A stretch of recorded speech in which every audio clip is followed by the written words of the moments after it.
Welcome to Built for This Network, where we inspire, empower, and motivate. Follow us on Facebook, Instagram, TikTok, YouTube, Twitch at Built for This Network. Streaming 24 hours, 365 on Roku streaming app and Amazon Fire TV. Also join the movement at BuiltForThisRadioNetwork.com. We are built for this network, for the strong, not the weak.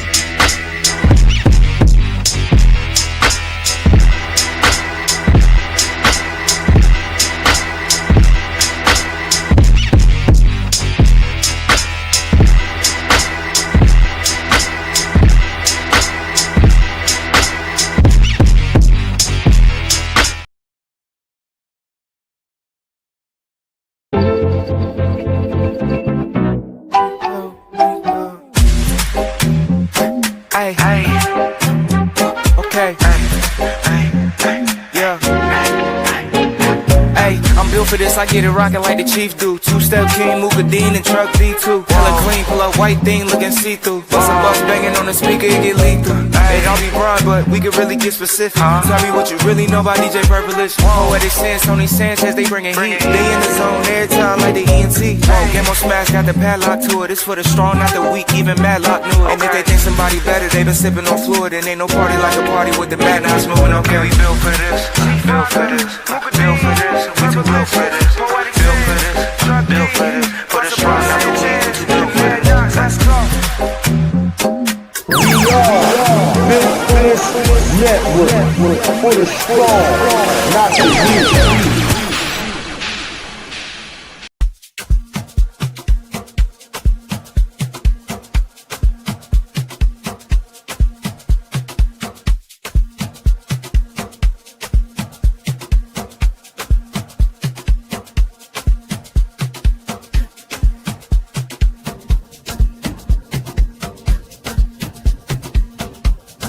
DJ Mukad,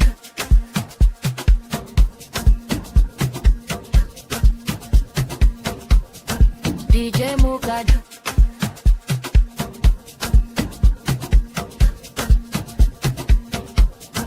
DJ Mukadeen, two-step king, in the zone, yeah he do his thing. Built for this, network is his team, that's a family dream.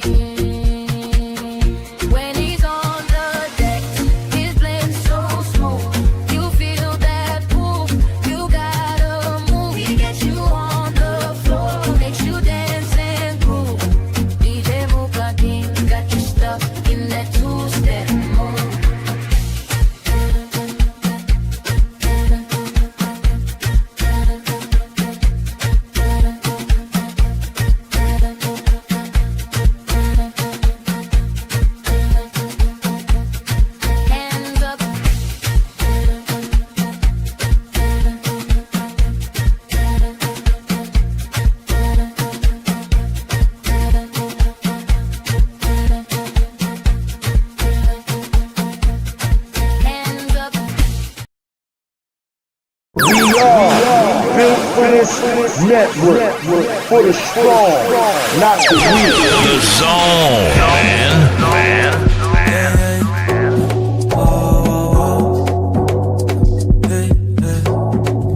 I don't like my job, but I work it.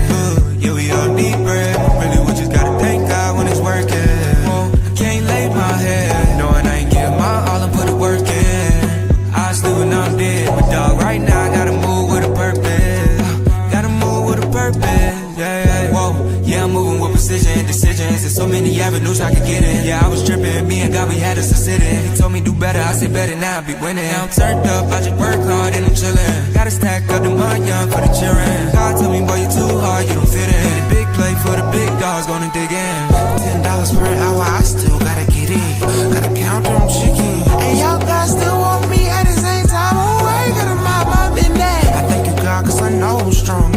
Folks outside look at me for guidance, and a small percentage don't even like me, but I get on beats like way beside me. It's exciting, like it is you here. Folks say they like my music, cause they feel it in the street while you right. Don't like my job, but I work it.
guess who stepped in? The boom,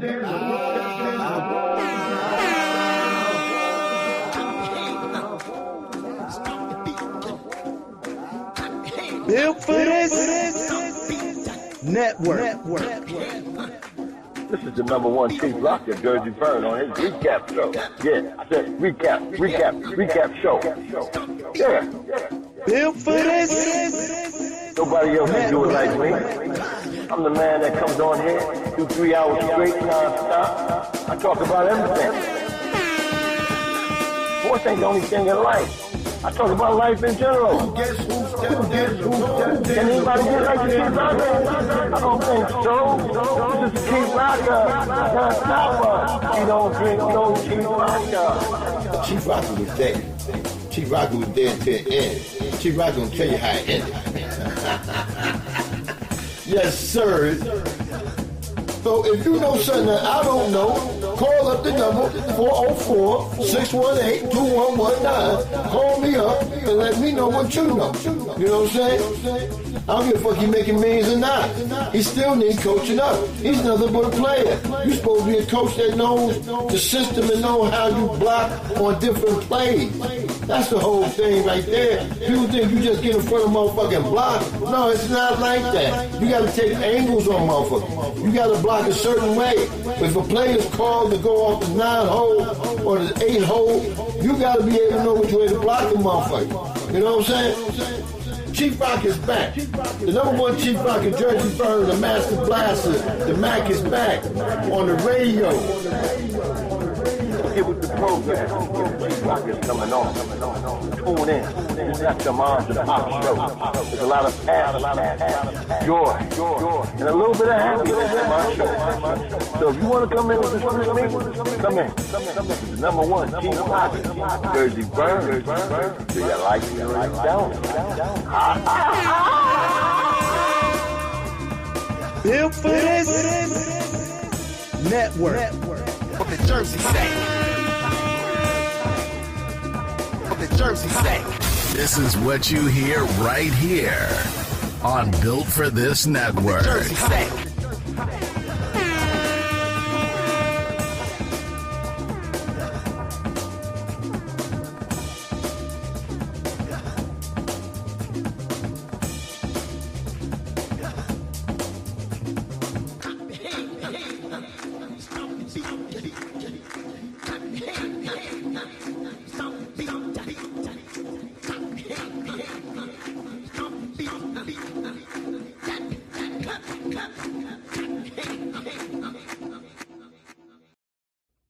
This is Mocha Bella from X Squad Radio Network.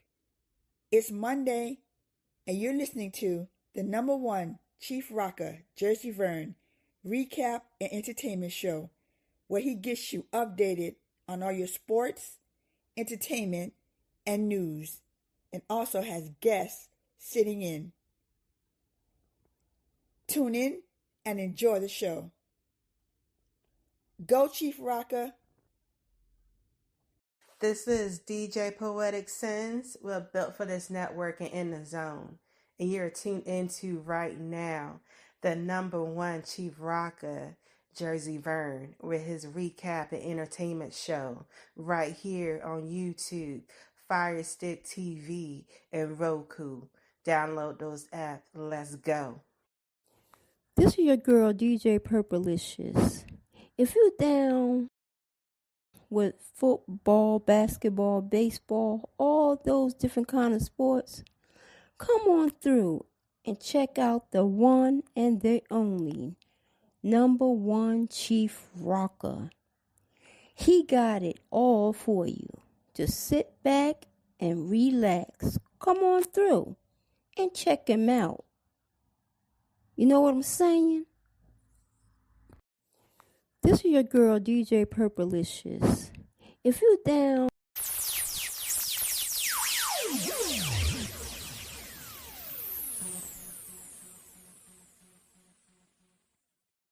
Check this out. This DJ Mukadeen, the Two-Step King, and I'm listening to the number one Chief Rocka, Jerseyvern, the Master Blaster, recap and entertainment show. Y'all talk about sports. I talk about entertainment. If you don't know, now you know. I talk about news. I talk about whatever you want. If you didn't know, now you know. I talk about if you say your mama whip your ass, I'm going to talk about it. If you thought you knew, now you know. You know what I'm saying? This is number one Chief Rocker, Jerseyvern. Let's go, Burn.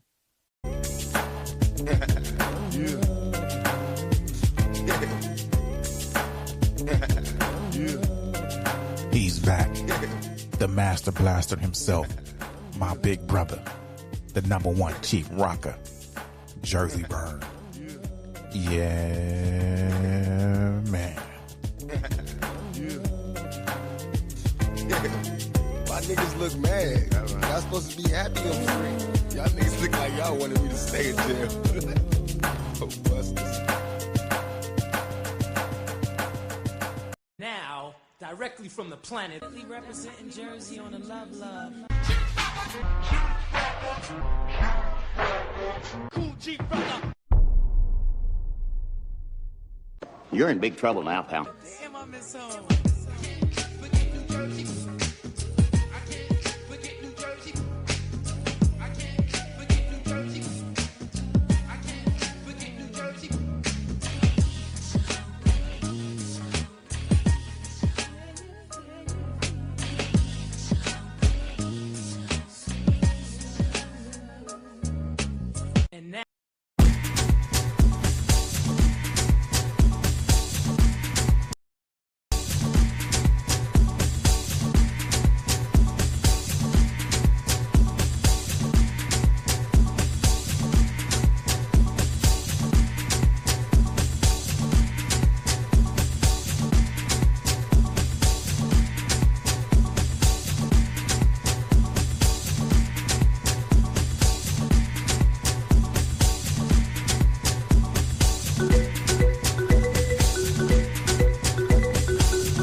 Built for this network platform, 7 years strong, 7 in heaven, that's where we at right now. And moving on. Congratulations to everybody that's part of the Built for this network family. For 7 years of doing podcasts and music. It's gonna be 7 more strong years coming. So let's celebrate and enjoy the 7 that we have done. I am the number one Chief Rocker, Jerseyvern, here Monday morning, live.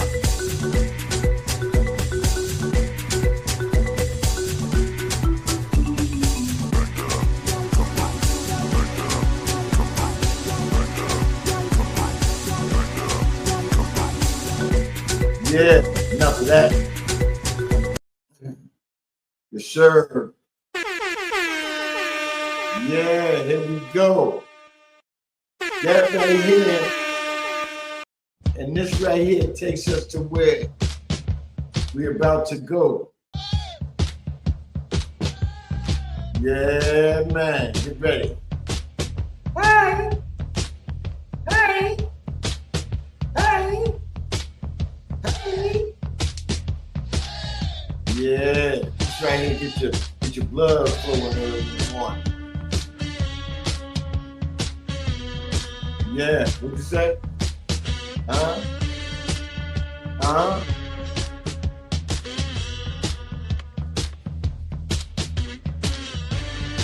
Yeah.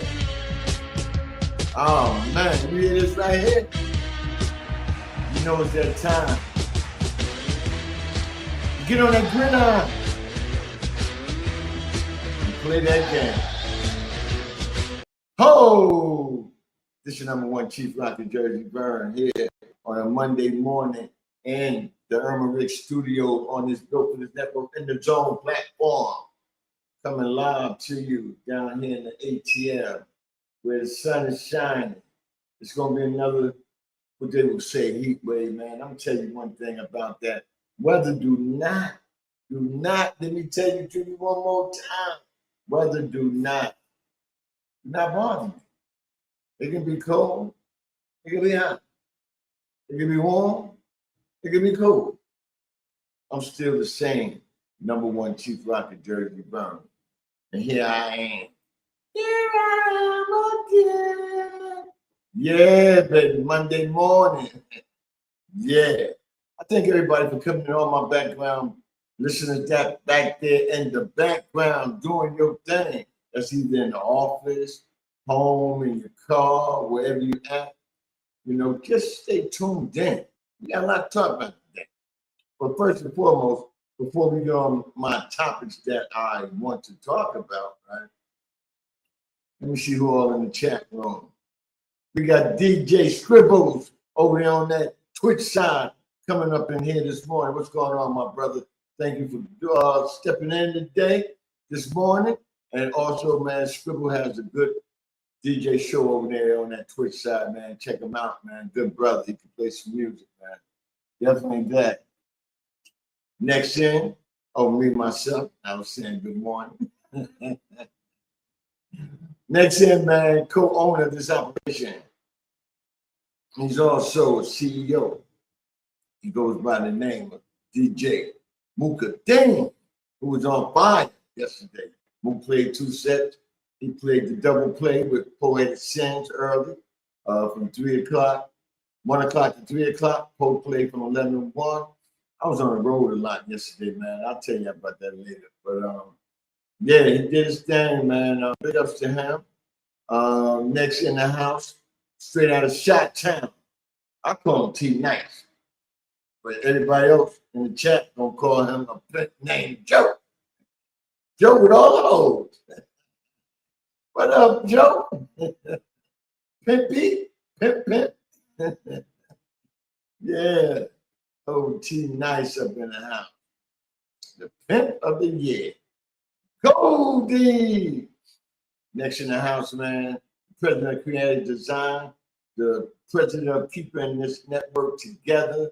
The president of making sure we go out here looking nice and representing this network that's been here for 7 years. Yeah, the lovely out of North Carolina, Miss Poetic Sins is up in the house. She'll be on tonight in the Poetic Lounge, man, just breezing through that music, man. It'll keep you going. It all depends on what you're watching. You know what I'm saying? I should be back home by the time Poe come on. Make an airport run around 7 o'clock, but I should be back home. You know, Poe come on around 9 o'clock. So check out tonight. You know what I'm saying? Check out all our DJs when they come on, man. And also, man, check me, the Crown Holder, out on Tuesday nights. Also, me and Truck D next Wednesday. No, let me wait for Truck D. We got a lot coming up, man. Football season is back, man. So, woo, boy, this network is going to be hot and running because it's several people would like to join this network. But like I said last show, we do application. We just don't want you coming in here and not patronizing us like we don't patronize you. You know what I'm saying? And this is my thing. Rules and regulations is always good to have within the unit. So we have them. So you got to look over the terms too. But if you want to come and be grateful, just go through your tests. You know, you pass the qualification, you're in there. All right, man, next in the house, man, out of Duluth, Minnesota, man, boxing story, man. A man of many knowns and wares and, whatever. You know what I'm saying? We got my main man, R.C. Cameron, out of Minnesota.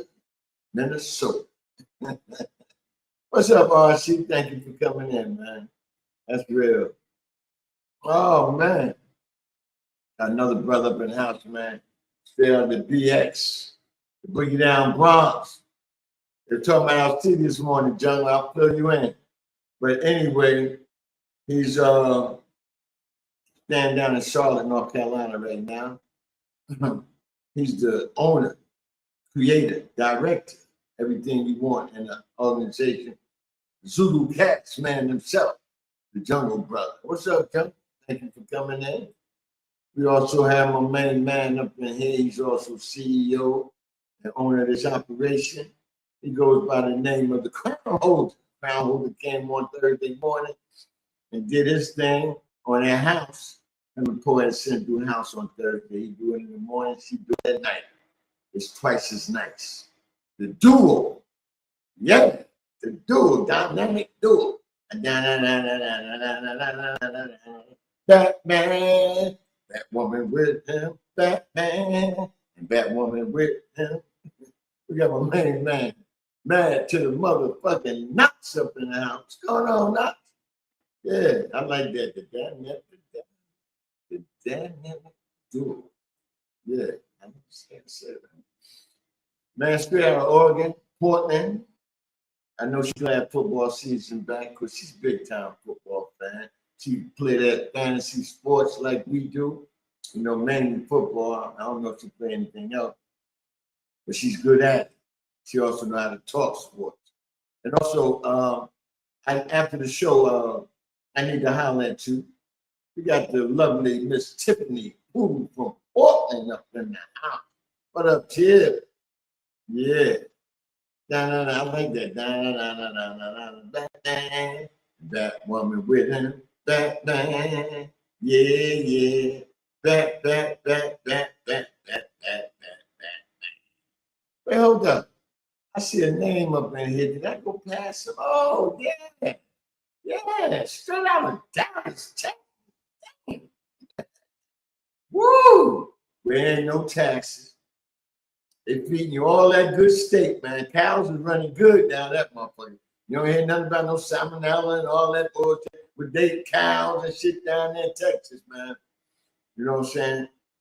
I knew that I've been knowing this brother since TDSS and the stool. Well, TDSS mainly, because back in the days when the stool was on radio, you didn't get to see people like you see them now. But he came here to Georgia. You know what I'm saying?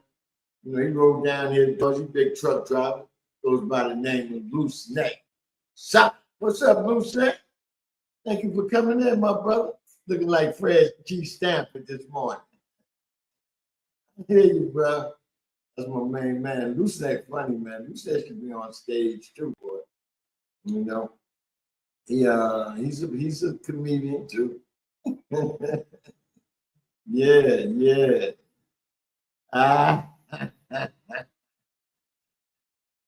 Post said mine is cheap singing. Woo, boy. Yeah, man. But big up to everybody, man. I hope everybody had a nice weekend. I know everybody was blessed, but you're here today. If you wasn't blessed, you wouldn't be here today. RC said the free Stanford hand gesture. Yeah. Yeah. Fred said, hey, man. Tutti Frutti ain't my flavor. Y'all remember that one? He said Tutti Frutti ain't my flavor. Woo, boy. Yeah.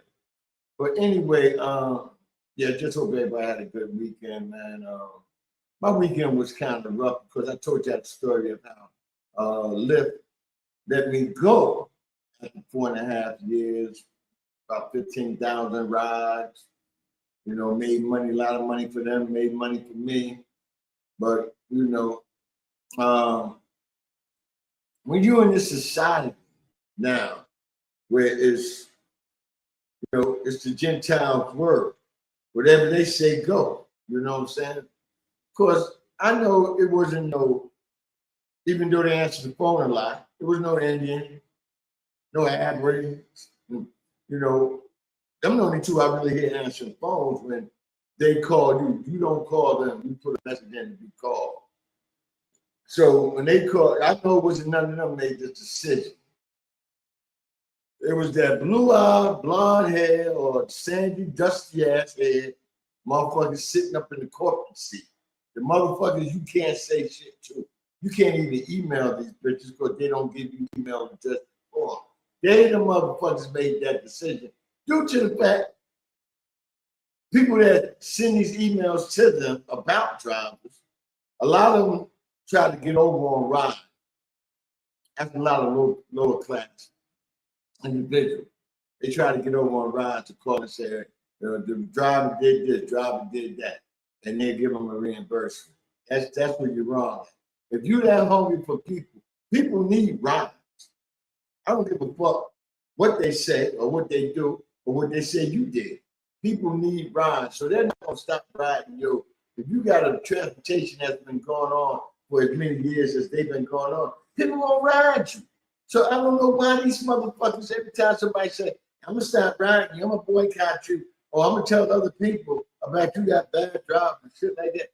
Do you think these other motherfucking people care about what Betty Boo said about a driver driving? As long as they get from A to B, they don't give a fuck about how you feel. You know what I'm saying? And to Lyft or Uber or I don't know about other organizations. I just know about these two right now. Until they get this shit in their head and stop always trying to stipulate, make something more than what it is. You done made billions of fucking dollars off of society in itself. And you're going around doing shit like this to people. Man, fucking, you look at my motherfucking background, what you did when you hired me. You see, I ain't one of them type. And then some of the motherfuckers you got driving look like they did more shit than what you looked up in the background. You know what I'm saying? So, all in all, man, I had to with this leading up to this little rant, what it's leading up to is I worked this weekend just to get, because I just got accepted by Uber to drive for them. So I worked this weekend just to fill out their app, just to fill out what type of customers I was gonna get. And now I'm XL, because I feel I have an XL good motherfucking clean, smelling good vehicle. You know what I'm saying? And it's big enough, not to move people. People ride share, you want you to move them. This one motherfucking, and they kept saying, "Is you all right driving?" Because that's when you take it too long out of stop. Yeah, I'm all right. This motherfucker moved in the goddamn house. And my shit. You know what I'm saying? Motherfucker came with all type. He took up the back seat beside the part he was sitting on and the fucking back of the truck. You know what I'm saying? Moving from where he was at. Then we get over where he's supposed to take the shit. He didn't even know where the motherfucking lady was at. Then he drove in. She probably not. Damn, I ain't telling this motherfucker come this early. You know what I'm saying? So I had to wait again.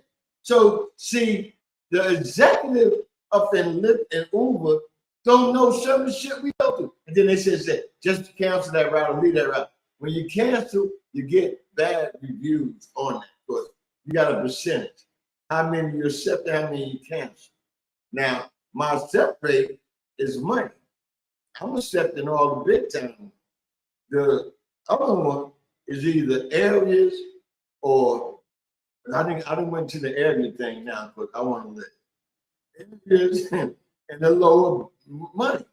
Now, if you ever, I haven't seen it with Uber yet. It's only been 2 days, but with Lyft, you'll get these here percentage numbers up there, like 50%, 40%, 60, 10, 20.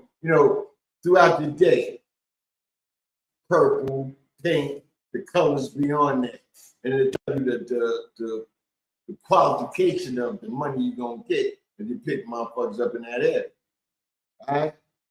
if you ride into a low budget area and you have that in it, you ain't never picking up no ride. But these niggas was looking at their phone, waiting till that shit change the price.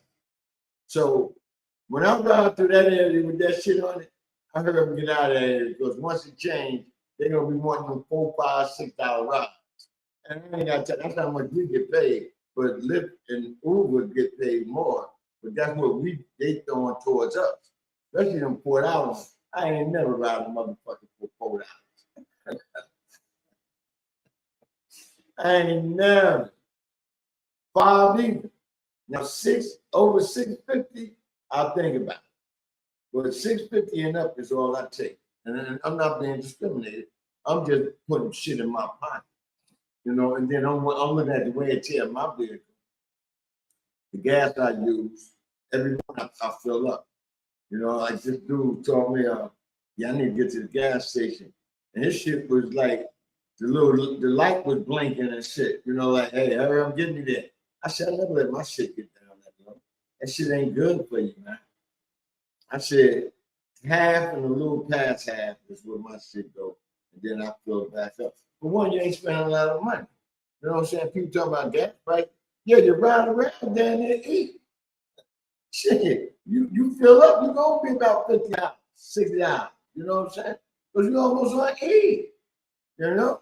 To stay out that range of paying that type of money, you got to fill up just past half or a quarter left before it's empty. You know? But thank you, Chip. Thank you, baby.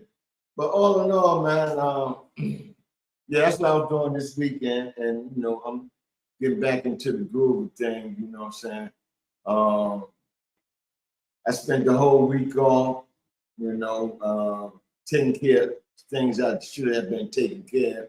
I was finally able to take care of a lot of things. So now I should be in motion. I think I got 2 things that I'm hoping that get taken care of. So when it do come in, I can schedule for me to not work and go ahead on and take care of that situation. So all in all, man, things starting to fall in place and track. You know what I'm saying? And another thing I want to talk about, see, my monologue gonna be just another little long, just a little bit longer. Another thing I want to talk about, here in Stockbridge, the Henry County part of it. I'm in the Clayton County part. It's 2 different parts of Stockbridge, right? Stockbridge just that big. A guy ran for mayor, African American ran for mayor. He made mayor. The thing about it, I never knew his age until the city council, which is mostly black, got him up on charge. The boy is, well, let me take that back. The man is 22 years old and is a mayor of Stockbridge. I'll look it up. It's on YouTube now, where he's been going to court because they stripped him of his credit card and everything else. They say he was illegally using his privileges and this and that. And then lately, the other day, which I don't give a fuck about what somebody do behind the closed door, they say he's a fucking little boy.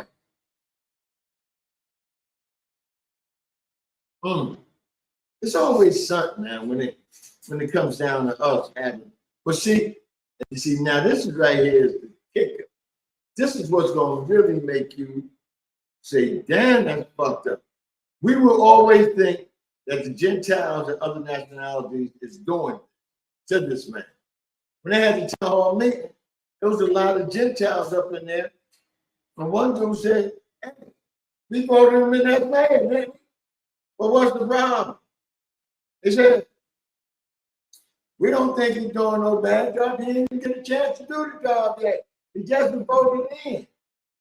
And then he said, he looked at the man and said, you know who it is, right? You know who it is, right? In other words, it's what people doing. Because that when he said, you know who it is 2 or 3 times, the white people started clapping and shit, cheering him on. They warned him. They said, let this man finish his term. They warned him in it. But you know what it is? We don't. And I don't know why. You know what I'm saying? That's just like in South Portland where I used to live. Some shit, now about with the mayor's fucked up over there. This is about the third or fourth mayor since I was living over there and I'm gone. But shit going over there, and city council is mostly up. Why would we get in position instead of trying to do things as, and these are all people that got money as city councilmen. Why don't we try to help out the people in our community, like South Portland? Why don't you try to help them, the ones that need help, get better instead of denying them? You got people working in the food stamp department, the Medicaid department, all these different departments that are black and make decisions, and they treat their own like we shit. You come in there, they got this attitude like they don't want to work. Why you in my motherfucking face this early in the morning? That's their attitude. We gotta stop. That's why we ain't gonna never be where we at. That's why when them two women was on the radio and they said, y'all women to set us back 7 more years with the men and our life, or men that we want to put in our life. You know what I'm saying? Because it's mainly women doing it. I'm not gonna rag on y'all, men fucking up too. But it's mainly y'all doing a lot of this crazy shit out here. That's what's gonna lead me into a situation in sports when it comes up later on down the line. I'm not jumping from one to another because then I forget I fucked up my whole show. I don't have no going to the fucking pre-show meeting and all that. I don't do that. We don't do that. You know what I'm saying? We just think about things, we jot it down. Don't forget to say this or talk about this. Because what we got to talk about is all up here. I'm not writing down what I'm talking about. I'm just remembering what I need to talk about. You know what I'm saying? So this is going to come out of me, you know. And I'm not going to sit here and go off of what people wrote or what people talk about. I'm going off of what I feel about the situation or where it needs to be addressed or how it needs to be addressed. You know what I'm saying? Being politically correct is not the way you address a lot of things in life. Because if you do that, you just the rest of these other motherfuckers that don't have a clue. And that's real, man. And then we got another celebrity up in the house, man. My partner. I mean, if you get some time, brother, you can come on up in the show. My partner, truck to the motherfucking deep. Rocky Tower will always be home sweet home to build for this network, Truck D. What up, Truck D? Thank you for coming in, man. Yes, sir, man. Hey, but remember, man, pray for the people out here that need prayer. Birthdays for this month, this Leo season. We had H-Rap B, who's part of this Built for This Network alumni of the Built for This Network. He helped started it with me and the Crown Holder, but he's doing his own thing over there on YouTube. Miss Mocha Bella's birthday was just this past weekend. You know, happy Bronze Day to you. Lady Amber AM, her birthday was a week and a half ago. You know what I'm saying? And the Jungle brother is another Leo. His birthday was last week. So big ups to the Leos and the people that I know birthday. If you know anybody got a birthday, put it in the chat room or text me, you know, and let me know, you know what I'm saying? Because I may run across, I see birthdays every day. I say happy birthday to people. But some of these people I don't know. I just give them happy birthday because they friends of mine on Facebook. But my friends, a lot of times I forget it's their birthday. And if I have a show, I don't give them that honor. You know what I'm saying? And whatnot. But yeah, big ups to Leos. It's their time. Meow. Yeah, big up Leos. Y'all keep doing your thing. And y'all can say happy birthday to my partner, a son that I wish I had, a brother that I wish I had. He's just a cool ass brother, man. And this brother's been talking from day one when we met on X Squad. When he came to X Squad. You know what I'm saying? The Crown Holder. Birthday is Friday. So y'all can say happy Bronze Day to them all week, man. Just pump him up, get him ready. But you ain't really got to do that to him, because that motherfucker automatically. It's the weekend, my boys. The crown holder. Yeah. Yeah. You ain't gonna play the mirror dance. He gonna be up that motherfucker two-stepping. Yeah. Crown holder birthday coming Friday, man. Don't forget, I think DJ Mookie Dean is gonna be him birthday celebration Friday. So y'all check out the show on Twitch Friday night from 6 to 8, DJ Movie Game and whatnot.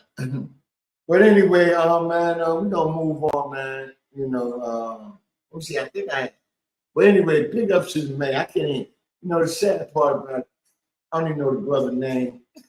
I'm not interested in knowing motherfucking names, you know what I'm saying? Unless you gonna give me a couple of hundred thousand, you know what I'm saying? I remember your name, shit, backwards and shit. I not spell it this backwards, you know. But I'm not getting into it. The only reason I knew this guy is because Aunt B, another one of our legendary DJs from the Engine Zone part of this Built for This network, he threw a set over to a spot that the mayor was over there. And the mayor was looking at that whole section, because you got a food depot there, and down this line right here, you got other little stores, restaurants. So he was telling the owner that I want to put a sign, they talking business and shit. And then my man said, that's the mayor. I said, huh? Oh, really? Oh, okay. Damn, that's what's up. So that's the only way I knew it was a mayor. And then when he got in the news, I said, yeah, that's the brother I seen. They told me I'm the mayor. But big ups to him. I hope he get past all this. He's still young. That's why I don't see why all these old ass city council people are pressing him. If you didn't want him to be the mayor, you should have told some of these other motherfuckers that didn't want him to be mayor to get out there and vote. You know what I'm saying? Get out there and vote. And that's the problem. We have too many minorities out here that don't vote. They think they're gonna vote. Or a lot of people say, oh, my vote ain't gonna count. Yeah, it ain't gonna count because you didn't vote, motherfucker. Shit. How the fuck you think it's supposed to count? You know what I'm saying? One time a woman told another woman, right? Because I wanted the woman to bring somebody on the show. So the woman looked at the show and she said, the show is ratchet. So I asked, why is it ratchet? I said, we get good content, we talk. Oh, why? Because I cuss? That's being real. You cuss too. So you feel when you get on a platform like this, you ain't supposed to cuss. You do what the fuck you want. You pay for this shit. You know what I'm saying? I mean, if you don't like me cussing, like Knox said in that disclaimer, we hate to lose you. But there's other places that's going to give you that old time religion or give you the politically correct, don't want to cuss, watch them out. You know what I'm saying? I'm a grown ass motherfucking man. I'll be 66 in a couple of months. You know what I'm saying? So who the fuck gonna tell me what I should or shouldn't do? You know what I'm saying? I was married 33 years. My ex ain't never come to me and tell me you need to stop doing this, stop doing that. But I won't argue. I'm not a person of violence and all that and whatnot. Because if she did come to me, I said, what makes you better than me? For me not to do that because you don't want me doing it? Or you don't want your friends to know it? And fuck that. What that little man said, fuck that. That's how I believe. Fuck. Yeah, but shit. I feel loose. That puts me in the rhythm of all I'm gonna say. Why give these people respect that you're talking about unless they're doing things that you have to respect? But the ones that's not doing things you have to respect, why give respect? He's a fucker. He's a jerk off. I ain't never used that one before. But that's how Gentile brothers work. He's a jerk off, you know what I'm saying? But I ain't never used that. It's all good. Yeah, but all in all, man, y'all can see Chief Rocka ready today, boy. You know what I'm saying? The eyes is clean and white. You know what I'm saying? Like my t-shirts and shit. You know what I'm saying? I'm ready to go. Not that when they red, that means something. When they red, that means I had a hard night. You know, I ain't been too long, jumped up and took care of my hygiene and got ready to come. You know what? Some people come on here at the last minute and don't go and motherfucking wash their face and brush their teeth and anything like that, or clean their body. They just come, even though you home and you on a computer screen. I mean, you got to glow. There's something zesty got to be about. And use that soap too, zest. There's something zesty got to be about you. You know what I'm saying? Like, you can look at me and say, yeah, that's a clean motherfucker right there. You know what I'm saying? A lot of women be like, yeah, he's a handsome motherfucker too. Yeah, that's what I'm talking about. You know what? But I took time to take care of myself this morning. You know what I'm saying? I ain't want to be looking all dried up. You know, look like I got fucking shit going in my eyes and shit. Let me make sure. You know, shit like that, you know. When you come on this motherfucker, you supposed to feel like you smell. And if you're smelling good, you're feeling good. But if you come on here, you're smelling like fish, the show gonna be fishy all day. The shit don't even seek in the chat room. You gonna chase motherfuckers out the chat room because they smell like fish. Yeah. But all in all, man, it's been a good weekend this weekend. The Hall of Fame had their weekend this weekend. I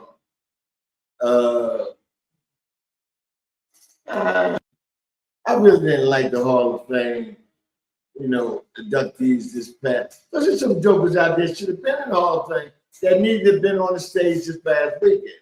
So I really didn't care for the Hall of Fame that good. And then these motherfuckers, I caught the last motherfucker speaking. The only reason I did that because I cut the TV on and I was doing something else. I just wanted to have the TV on and just hearing what's going on, something going on. And Drew Brees was doing his speech. I think he was the last one.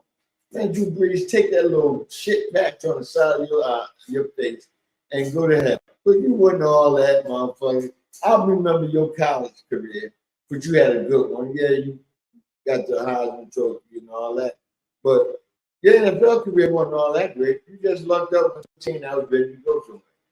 You know what I'm saying? And Sean Payton finally got his opportunity to go to Super Bowl and win as the head coach, because he went as assistant coach. And, you know, he finally got one on his own, and he helped you get one. So, I mean, if that's what got you the Hall of Fame, because, you know, Drew Brees did his thing here and there, but he wouldn't. I mean, he wasn't all that to me. Maybe some of y'all think better or whatever. Called Joe. Pimp named Joe said, I don't know, bro. Well, Pimp.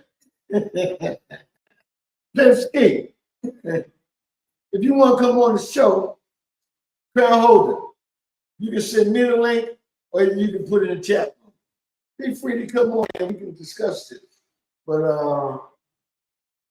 Drew Brees, because when he's with the Chargers, who he took over for? Did he take over? Who he took over? Was that Dan Phelps last year as he came there? Or was somebody else there after Dan Phelps before him? Anyway, he went to Chargers. All that fucking time at San Diego, you gonna tell me he shouldn't have went to a Super Bowl? If he was all that? Huh? Or the coaches fucked him up? Which one was it with San Diego? Breeze put up some numbers. But Pimp, I understand he put up some numbers, Pimp. But how many plays you can remember Drew Brees did? You say, that motherfucker back. I can't remember none. I was sitting there yesterday when he was going through his speech. I was sitting there trying to figure out what did Drew Brees do that was so magnificent, or was it the team he was on? You know what I'm saying? Chargers was trash when he was there. They weren't that trash. They had Townsend, the running back. They had tight end, what's the brother's name? He came after Kevin Winslow. Gates. talent there, man. They put all that trash, bro. Stop. Them good receivers. Have some good receivers. San Diego always had good receivers. Y'all know that. You know. Hey, intern, could you cut this fan off for me, bro? I feel that heat getting up and get ready. This light be fucking me up. But yeah, for me, well, fuck Reeves. I feel he do have numbers. A lot of quarterbacks got numbers. But look at the quarterbacks that got numbers not even in the Hall of Fame. You know what I'm saying? You gotta look at that too. That one Super Bowl is what got him in the Hall of Fame right there. Shit. Motherfucking Tiki Barber went to the Super Bowl, even though that's the only Super Bowl the Giants lost. Went to the Super Bowl. He got outstanding numbers. And he was nominated for the Hall of Fame 3 years ago and didn't make it. Now he got to wait for the veteran committee to vote him. You know what I'm saying? And that's a lot of other veterans. They waiting for the veteran committee to vote him in. I say they need to change that voting Hall of Fame because you got too many people out here that was outstanding. Not just the numbers, that's outstanding players.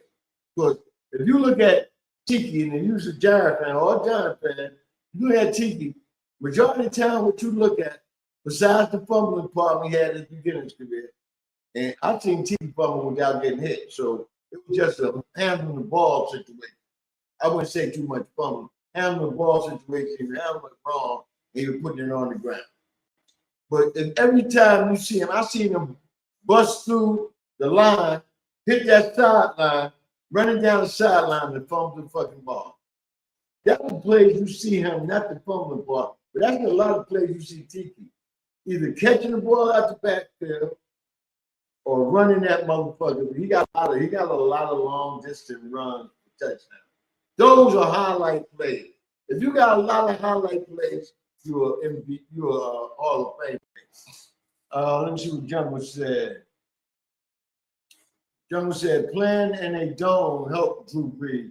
He couldn't push the ball down the field in San Diego Jack Murphy Stadium. Look at his numbers before the Saints. That's what I'm talking about. I'm not a numbers man. You know what I'm saying? He also said, been saying for 20 plus years, that Hall of Fame players and coaches should have a vote. Yeah. And you know what, I said yesterday to my son, and it's surprising because he don't even ask about shit like that, right? I told him that coaches and owners, because I seen Belichick and Kraft in there, right? They were showing something I didn't get a chance to read. And I told my son, see, like that coach and that owner, especially the owner, shouldn't be in the same Hall of Fame with players. Players should have their own Hall of Fame. Then you put the coaches and fucking management in one group of their own. You know what I'm saying? When you mix them with the players, that's that old bullshit, man. You know what I'm saying? That's straight up bullshit. And I don't know why people don't protest that. You know, you can't boycott. Protest that. Petitions saying y'all need to separate that shit. You know, because one fucking one commissioner started it, and it just kept going. Everybody else that become commissioner, they don't give a fuck. You know what I'm saying? But that's to be something looked at, because if I would become a commissioner of the league, that'd be one of the first things that change. All right, we're gonna do this now. Players is on one side, and we need to vote on players. We need to vote on at least 10 players that haven't made it when it was their time to go up for the Hall of Fame. We need to vote on 10 players and see how many votes we get. The top 5 voters that get votes are in. All right? They need to look at this shit and start changing shit, man. You know, they let shit, you know what? They change all the bullshit like rules and regulations so they can keep making money off of these players and make it more like a celebrity type league instead of a hard-nosed NFL football league. You know, because all these rules they putting in there, that shit sucks, man. I don't like it. That's why I say these players get hurt. Like right now, you got players getting hurt in camp. And it was only about two or three serious ones where they out for the season. But the others is like, little injury. Because they drama queen. That's the one. They don't train like they used to train back in the days. And we got less equipment than they had in these days. They got too much sophisticated equipment, Go back to the motherfucking the yard where in jail, where you got the weight benches and all that. You got you living in hot sun. That helps you, man. Sun put that natural energy in your body and keeps your skin and all that going good and probably help your muscles out. You know what I'm saying? What happened to that? Not in air conditioning, walking around all this here fucking bougie looking ass gear they got on and shit. Man, I go to the gym. I'm going with a motherfucking pair of shorts, like gym shorts, a pair of socks on, whatever sneakers I'm putting on, and I may have me a sleeveless shirt. I don't know, motherfucker. Matter of fact, let me start. I pay $5 a year to go to the gym. I go to here in Clayton County. It's by the water park. So I'm gonna start using that motherfucker because I want to tune back up my body. Not to go there and be Mr. Atlas and I'm like, I just want to tune it up. Because the next motherfucker coming in my face, I'm gonna slam the bitch. That's just straight up, man. And I don't feel that strong right now to do that. I ain't gonna let a motherfucker bruise me. I'm gonna hang in there, but I want to be able to just go in that motherfucker and my hands just feel it. You feel my hand press it. Oh, motherfucker. Oh. That's what I want to be like right now at my age. Because there's too many people out here disrespectful. And that's true. I'm serious, man. Too many people disrespectful, man. It ain't like back in the days, you coming up as a kid and we're respecting anybody older.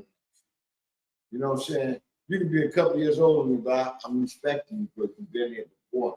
You know a little more than me, probably. You know what I'm saying? So I'm gonna give you your respect as being an older G, And I'm not going out here talking about no OG, older gentleman. Let's put it that way. All that OGCUBAPE and all that bullshit. I'm not into that. She said, I'm already prepared for the Hall of Fame to screw Adrian Peterson due to his off-the-field issues in 2014.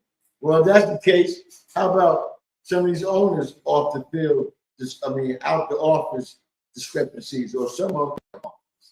Look at Dan Snyder, had to sell the team because the shit he was doing.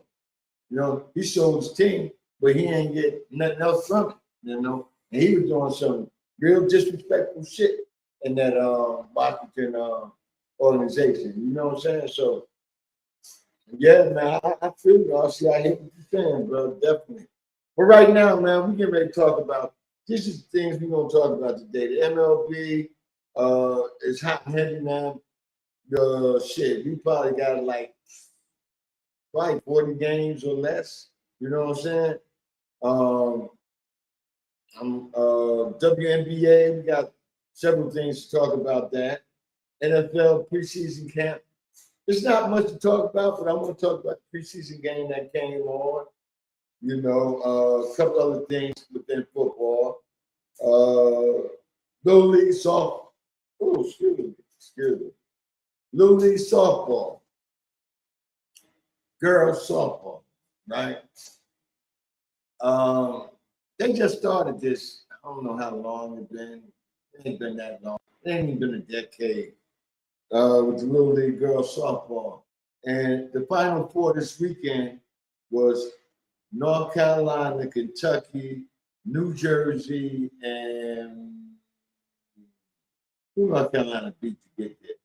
I'm lacking that fourth team. But anyway, North Carolina beat the team I'm lacking, and Kentucky beat New Jersey 2-1. New Jersey had this sister that was pitching. If she had a good ass coach, Peter went to her like, I'm home watching it, coaching it from TV. And then here it is. I couldn't believe I'm sitting up here watching Little League girls softball. Because it was interesting. You know what I'm saying? It was like, it was almost like the college one, you know? All he had to do was go tell her, when you throw your breaking pitch, it's not breaking, it's going up, it's rising. Her fastball was unhittable. I don't know why the catcher or her herself wasn't calling a lot more fastball. But her fastball was nice. It was going straight, moving in and out. But every time she throw that breaking pitch, that motherfucker like he was going to heaven. And they was catching that hot. Them girls like that. They had some goddamn lumberjack on Tennessee. Woo! They had some lumberjack. And these are supposed to be young girls. Like lumberjacks. And they was hitting that. They was catching and hitting that motherfucker, you know. But New Jersey lost 2-1. Great game, man. Great game. Both pitchers pitched their ass off. Just that they couldn't, both teams couldn't bring in more runs, but the defense was stout. You know, defense was playing their thing, you know what I'm saying? Doing their thing, playing their thing. They were doing their thing, and I really enjoyed it. Yesterday, the championship, North Carolina won 2-0. They shut them out. North Carolina got a pitcher that's, ooh, she dangerous. I think Jersey would have lost against her, but she dangerous. You know, you can't never go by what you see. You got to go by the game itself, because anything can happen within a game. But shit, she was throwing that fire yesterday. Kentucky couldn't even fucking do her like they did. See, the only reason they got that sister from Jersey was her fucking breaking pitch. That's why I say, when you that level of ball, you don't try to do all these pitches. You just pitch how you know how to pitch and try to get a motherfucker out. You know what I'm saying? And you know how pitches. Shit, Stevie Wonder can swing at a high pitch and hit that motherfucker. You know what I'm saying? Especially if it was up, chest or face high. Shit, that's what you see motherfuckers swinging wild like that, trying to hit the ball. And regular softball, when you do the arch pitch, that bitch be up high. You know, when that bitch coming down, before it gets, you don't even let it drop down towards the chest before you hit it. You up there swinging up in the air, motherfucker, you know? Yeah, but that was a good look yesterday, man. This weekend, watching the girls softball league. The boys, our boy going to the World Series is in process right now. They are at the semis to get to the World Series. And we got a team from New York and Jersey that's playing up in that Mid-East. Is it Mid-East? Yeah, I think it's Mid-East. You know, I can't think of the regions they are in, but they're up there by Massachusetts, Rhode Island, that is playing right now. And they're trying to bring 2 teams from out of that region to come on to William Point, Pennsylvania. This is the time of year I like when it comes down to Little League Baseball. Man, shit. I watch that shit. When they get in the World Series, remember that team from Chicago? I still got pictures of them. And also got a picture of an old girl, sister that played with a team that went to the Little League World Series. But the team from Chicago got disqualified after the Little League World Series was over. They said they had about 2 guys out the district. Hey man, as long as they from Illinois, it should have made no fucking difference. That's what I hate about these motherfuckers trying to be too politically correct and try to make things more than what it is. You know what I'm saying? And whatnot. What's going on? We got my man Truck D up in here. What up, Chief? Yeah. My wife is acceptable. Do I need to put a shirt on? Bro, I don't want to get I don't know what show would have told you that, but this show ain't telling you to do shit. What's going on, Chief? If you want to that motherfucker look like the Hawk, you come in and look like the Hawk. Hey, but, I just finished setting up the finished setting up the fantasy. I got the date set for the draft. Oh, okay. Okay. Let people know about what the fantasy consists of, how much you got to pay, and when the draft comes, how you gonna do that? Well, you want to say that for the show, or I mean, you may have some people interested now that don't. Yeah. I mean, if people are interested in joining the league, how do we get them? How do we get them to? You want to just hit it in the chat, or? If they want to get into the league, right? Take down my email. I'm gonna put my email address in this chat, and you can put yours in the chat too. Get in touch with either one of us. You know what I'm saying? How many spots left open? It's 2, but you know what I was thinking? If we got enough people, I could break it into 2 leagues if enough people decide they want to get in. Oh, okay. If we can get it to 20,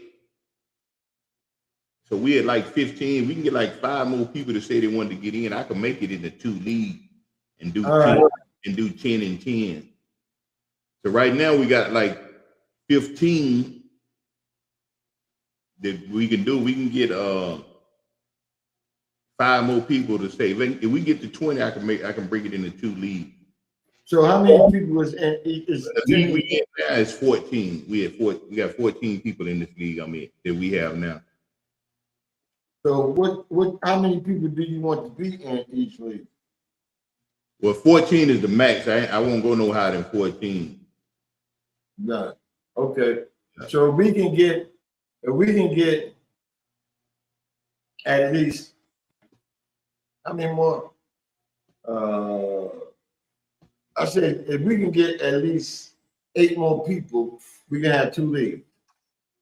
Well, we ain't got to get that many. We can do all we need is 5, really. Okay. Yeah, see, that's what I was saying, Chip. That's why I said, that's why I kept it at 14 was the max, you know, but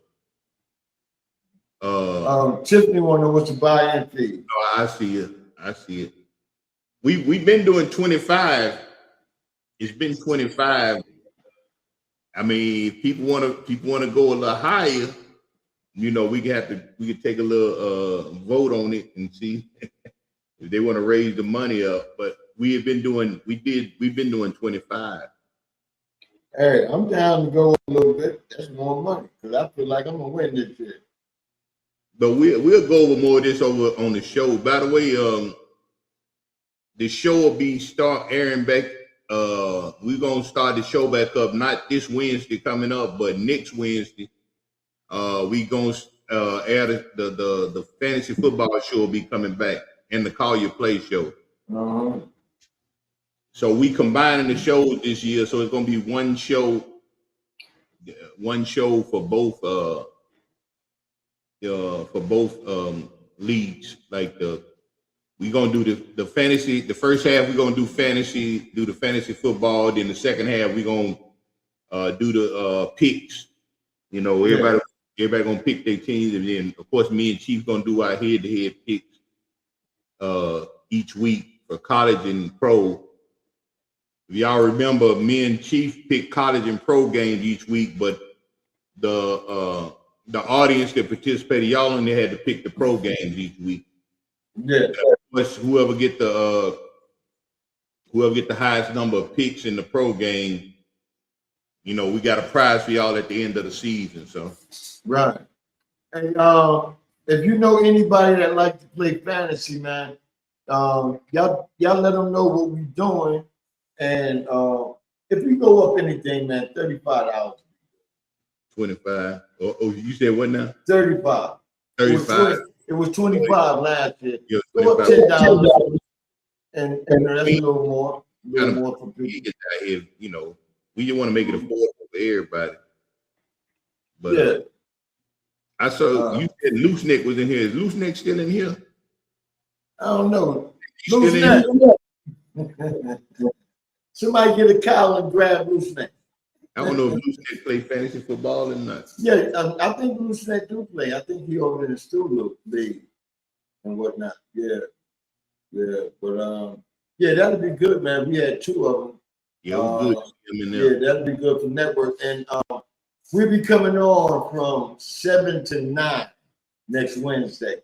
That's like an hour and a half of fantasy and an hour and a half of Call Your Play. we do picks and talk football. You know. Okay, I'll wait till y'all figure it out. Yeah. We don't have to figure it out by the end of the week, Tip. So we ain't gotta wait too long. Yeah. Like I said, the show will be back on next Wednesday. Not this Wednesday coming up, but next Wednesday. And we have more information. We have everything more together then. So. Oh, okay. Tip said Roofmaker's driving right now. Yeah. I'll ask him, and I'm asking a couple of people. Rail Scott like it too.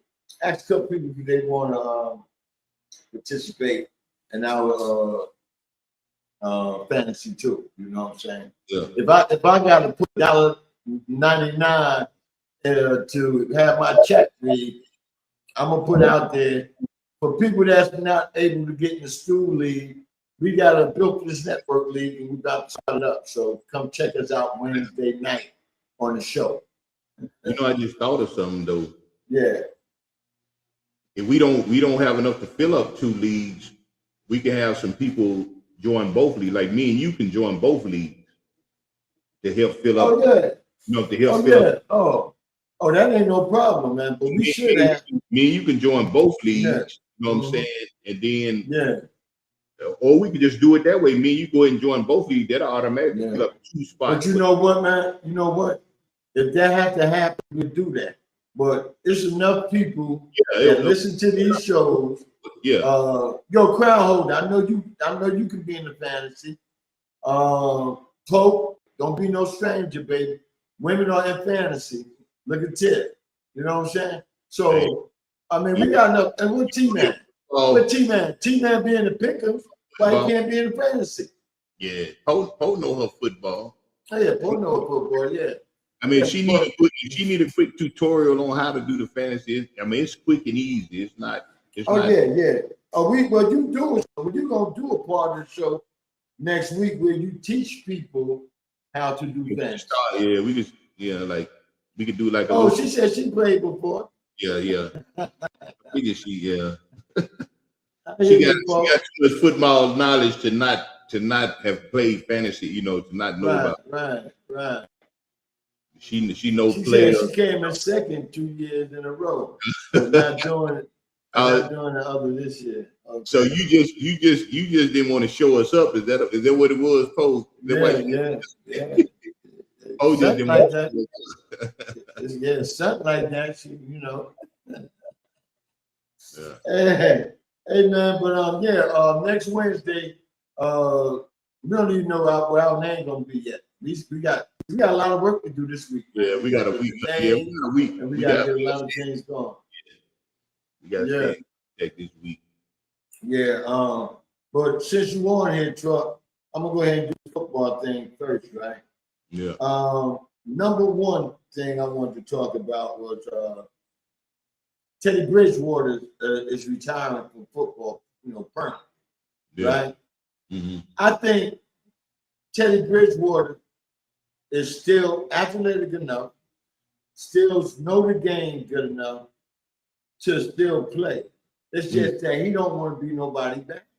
Right. I mean, I understand y'all giving me this little extra money to come in and help you out because your quarterback situation is fucked up and you need that experienced veteran. But you think I want to do this the rest of my life? Give me at least one more time to show that I can shine. Because when he got hurt with Minnesota, that little freak accident where he wasn't even hit and fucked his knee up, right?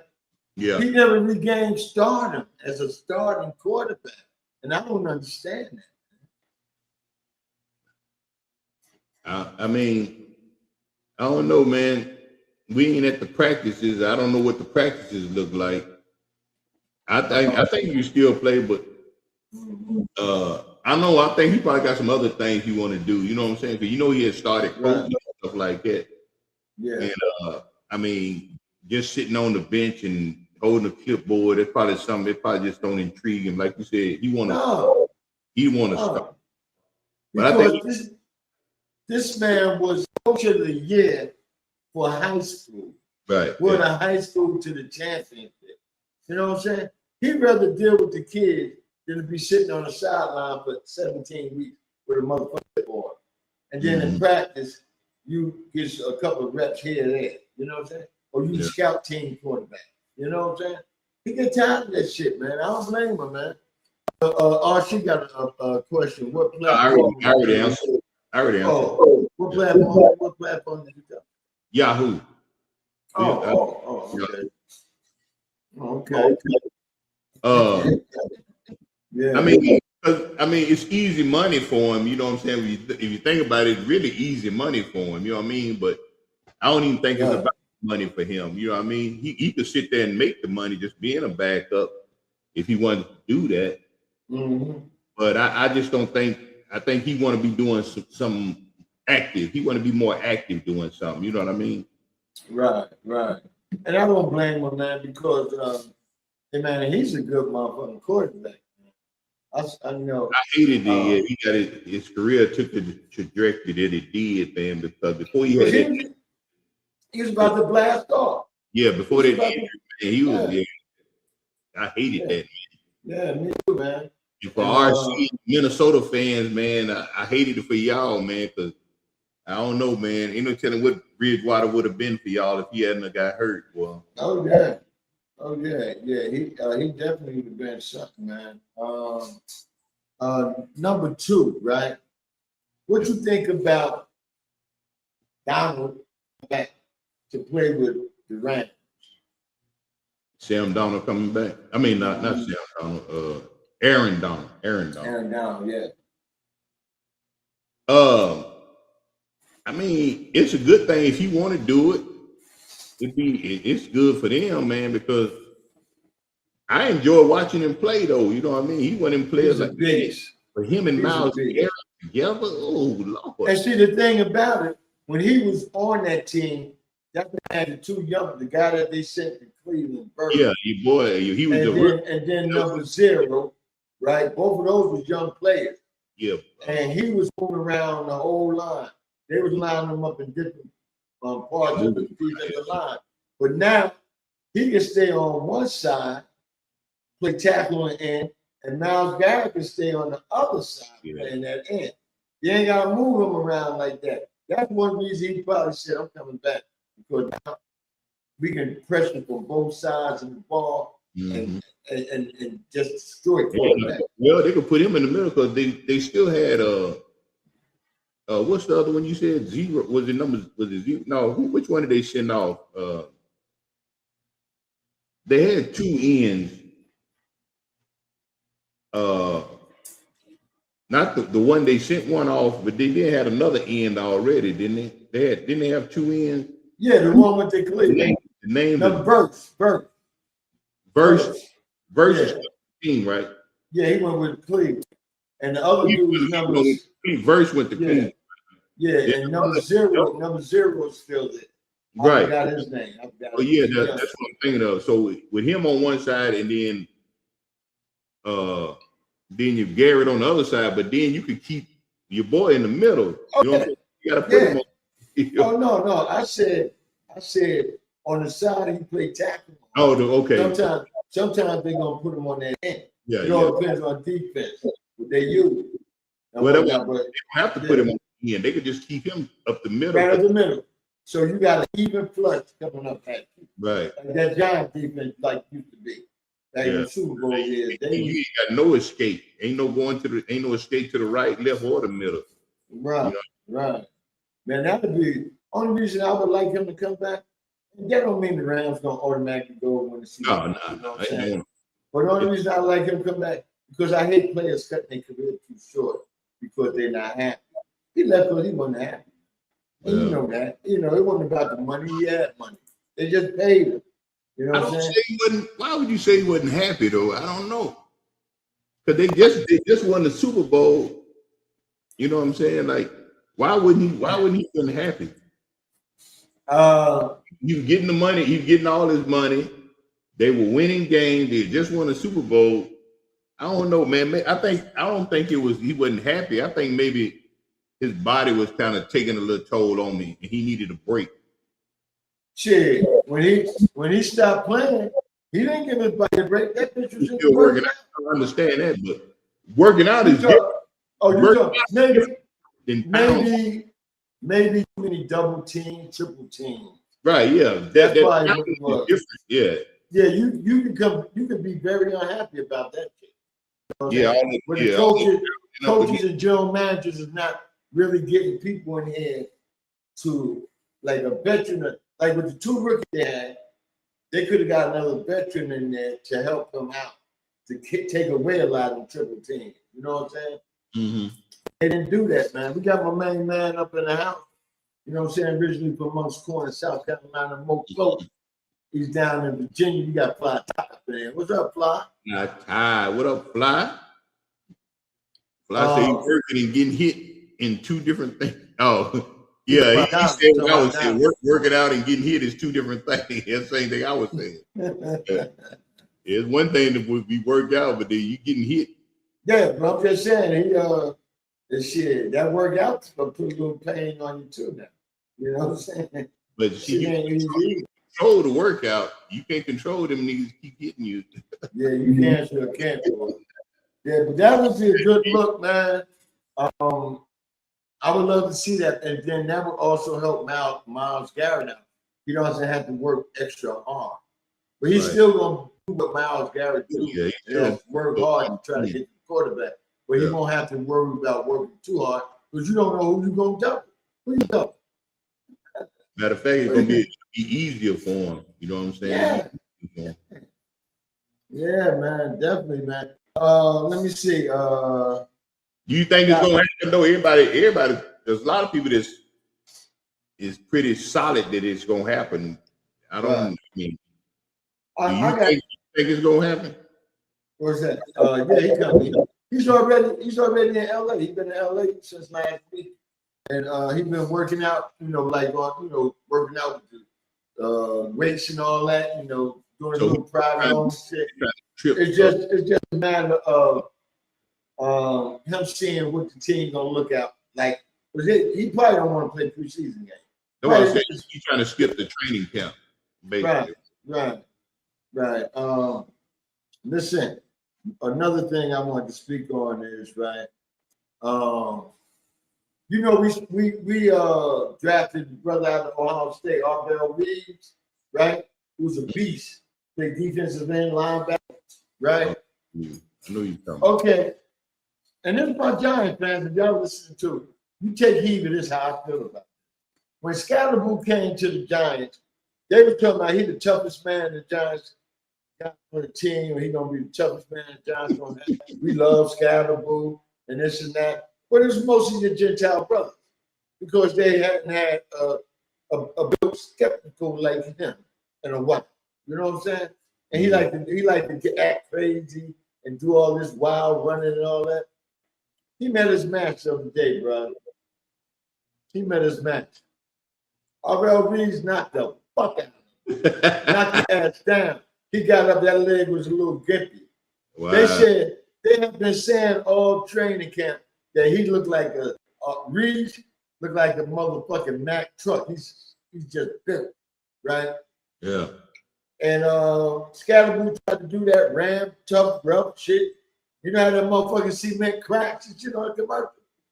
That motherfucker hit him so hard, we didn't crack.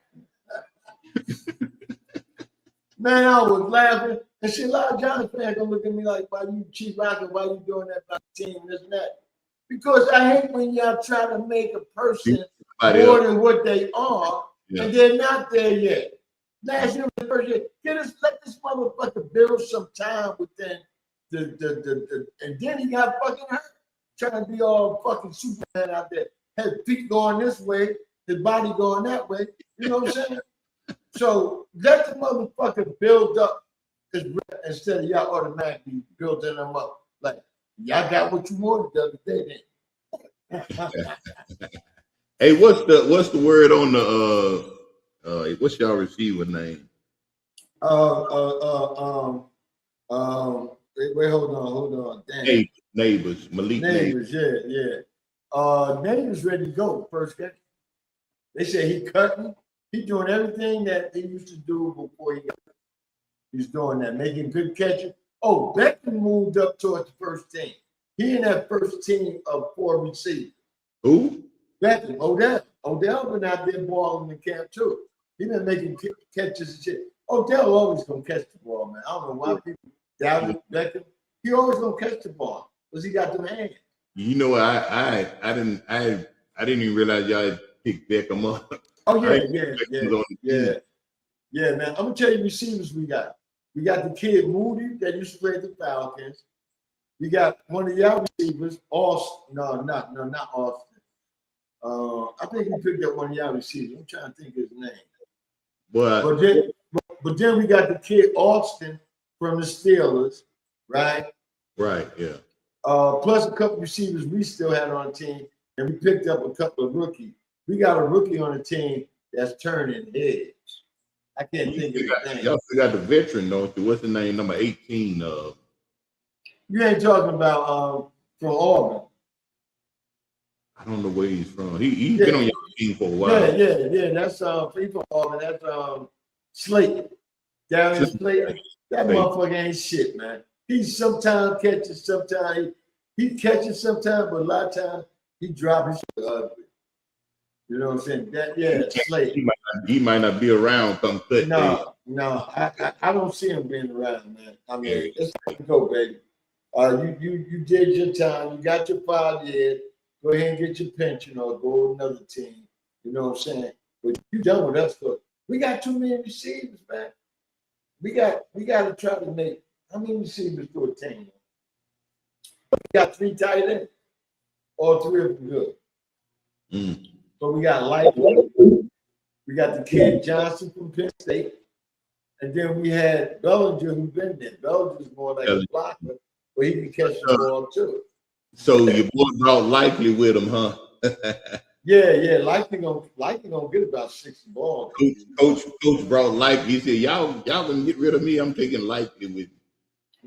Yeah, Likely over there. Like we said, Harbaugh make sure you get the ball. Harbaugh like him. Yeah, they must. And then Dart, Dart like to throw the tight ends. So Johnson missed a couple passes last year. Remember you asked me why didn't I get Johnson? I said because that motherfucker fucked up the game. I did that. I kept that right after the game. Man, I gotta. Remember we had the tight end. He's with Denver now. They're gonna have a good season with Denver. Because Bo Nix like Ingram came out of Mississippi. He came out of tight end of Mississippi. Huh? You ain't talking about Evan Ingram, dude. Yeah. He's been over there. Yeah, he been with Denver like 2 years. That's been it. Only thing been the problem with Ingram, he keep getting hurt. Because Bo Nix. With us, it wasn't about getting hurt. With us, it was about dropping fucking passes. Against the Eagles 2 times, he dropped critical passes to lock them in the game. No, I'm talking about since he's been over there with Denver, he has been an outlet for you, boy. Oh yeah. He's been doing his thing in Denver. He done been getting hurt though. He been getting hurt over there in Denver. That's why. He got hurt in Jacksonville because he left the Giants and went to Jacksonville. That's right. He went to Jacksonville. He was with Jacksonville. But since he's been with Denver, he hasn't really been hurt. I think he had just one little injury. That's it. He's been catching the ball. I said, motherfuckers wait till they leave you before they shine. Ain't that some shit? Maybe it's like a lot of times it be the system, man. Yeah. Like in y'all system, he probably shows flashes, but the system wasn't designed for his. You know what I mean? Then he go to a different system where they throw to the tight end more. No, it wasn't the system. It was his fucking hands. But that too. I mean, you got to. Because he was open. He kept throwing the ball open. You know what I'm saying? He dropping the ball. How you do that? That's him young nervous. He was young and nervous at that time. But once he got a couple of years in and got a little veteran status, now he knows. I mean, he doesn't work on his craft probably. I don't know. I'm looking for the Giants because Abdul Carter, Reeves, and Barnes, they're the 3 rush motherfuckers. So what are you gonna have to? They talking about making R.L. Reed, but we played. Tennessee defensive coach played a 3-4 or 2-5. So they talking about Reed's playing a lot of linebacker, and he's gonna rush from the linebacker position different places. But why not give it to Thibodeau, man? I'm tired of him. He ain't doing shit. And you can get something for him because some teams want him. Go get the Bible for this motherfucker. But we still got a stacked defense. You know what I'm saying? But I don't know what they're gonna do. And the last thing on the NFL right now, right? I heard Doug say that Ryan was praising preseason. Ryan said he hadn't watched a preseason game from start to finish and somewhat of time, right? Yeah. Only preseason game I watched the whole game is the Giants. But the other day, if I wasn't out the first half, I would have watched this whole game because I watched the whole second half. And I seen two quarterbacks that played for Georgia School lead their team back and forth. This game was back and forth. It was never a situation where a team went up by more than 7. It was back and forth, back and forth. You know what I'm saying? Field goal limit, this and that. And both quarterbacks did good. Carson Beck did good. Carson Beck did good for the Cardinals. And King did good for the Charlotte Panthers, right? Carolina Panthers. That's it, Charlotte. Carolina Panthers, right? And I know how the Cardinals feel about King, but that's what he did to Colorado. And I'm gonna get on that point later about them talking about Dale. How he did to Colorado last year. Colorado would have beat them in Colorado last year if it wasn't for his feet. They let him get out the pocket 3 or 4 times when they had rushed. They let him escape, and that was the difference of the game. But they only beat Colorado by 3 points. It was a high-scoring game. You know what I'm saying? But you know how he is. You know how he is. He enjoyed it. They swear that everything they got is gold. I didn't even get to watch the game Thursday. Was it Thursday? Thursday night. Yeah. I think I was driving at the time. I didn't even get a chance to watch it. But yeah, it was a good game, man. Did Jeremiah Love play? I didn't see the first half. I was kind of mad. I didn't see the first half. I don't know if he did. He probably didn't because the Hall of Fame game. That's an extra preseason game. You know what I'm saying? He'll probably be suited up this week, but I don't think he. Because Bryce Young didn't even suit up. You know, a couple of players didn't even suit up, man. You know, and whatnot. But you know what's gonna get Bryce Young out of love in the NFL and in Carolina? He was on the field cheering for every quarterback that was in there playing. Right. Yeah. You know what I'm saying? He was on there cheering for him, jumping up and down. That's gonna show that he got real. Because you know, a lot of quarterbacks should be kind of jealous of them. They be hoping that be bad. You know, but I had that. I did the same thing. I'm guilty of that shit. If you got confidence in yourself, you ain't worried about what the bag up. You know what I'm saying? Yeah. That just show how confident he is in his own talent. He ain't worried about no damn. Right. Yeah, that's true. He done well last year, but you know he done well last year. He made some strides. Bro, my senior year, I became a quarterback, right? But we just had too many running backs and flankers and receivers on the team, man. I said, shit, our quarterback position a week ago. We had a white boy that couldn't throw the ball more than 50 yards. You know what I'm saying? And then this little shit be fluttering a lot, you know? So we had a run-oriented offense, but we passed off that, you know? Because I was always going to play be faking that shit, man. And I want to show them up, but I was like Joe Gill. Jump. You hit the air with your leg and take off on the air. Man, I used to throw them up. My favorite play was hitting that wide receiver going down the sideline, man. After I done faked the 2 backs, fake it to the tight end like a pop pass. Yeah. Across the middle, and took a step or 2 back and just threw that bitch down the sideline. That was my favorite one because I had nice long, you know. So That was my favorite motherfucking play right there, bro. I call that motherfucker 100 times on both sides. Keep running it. Yeah.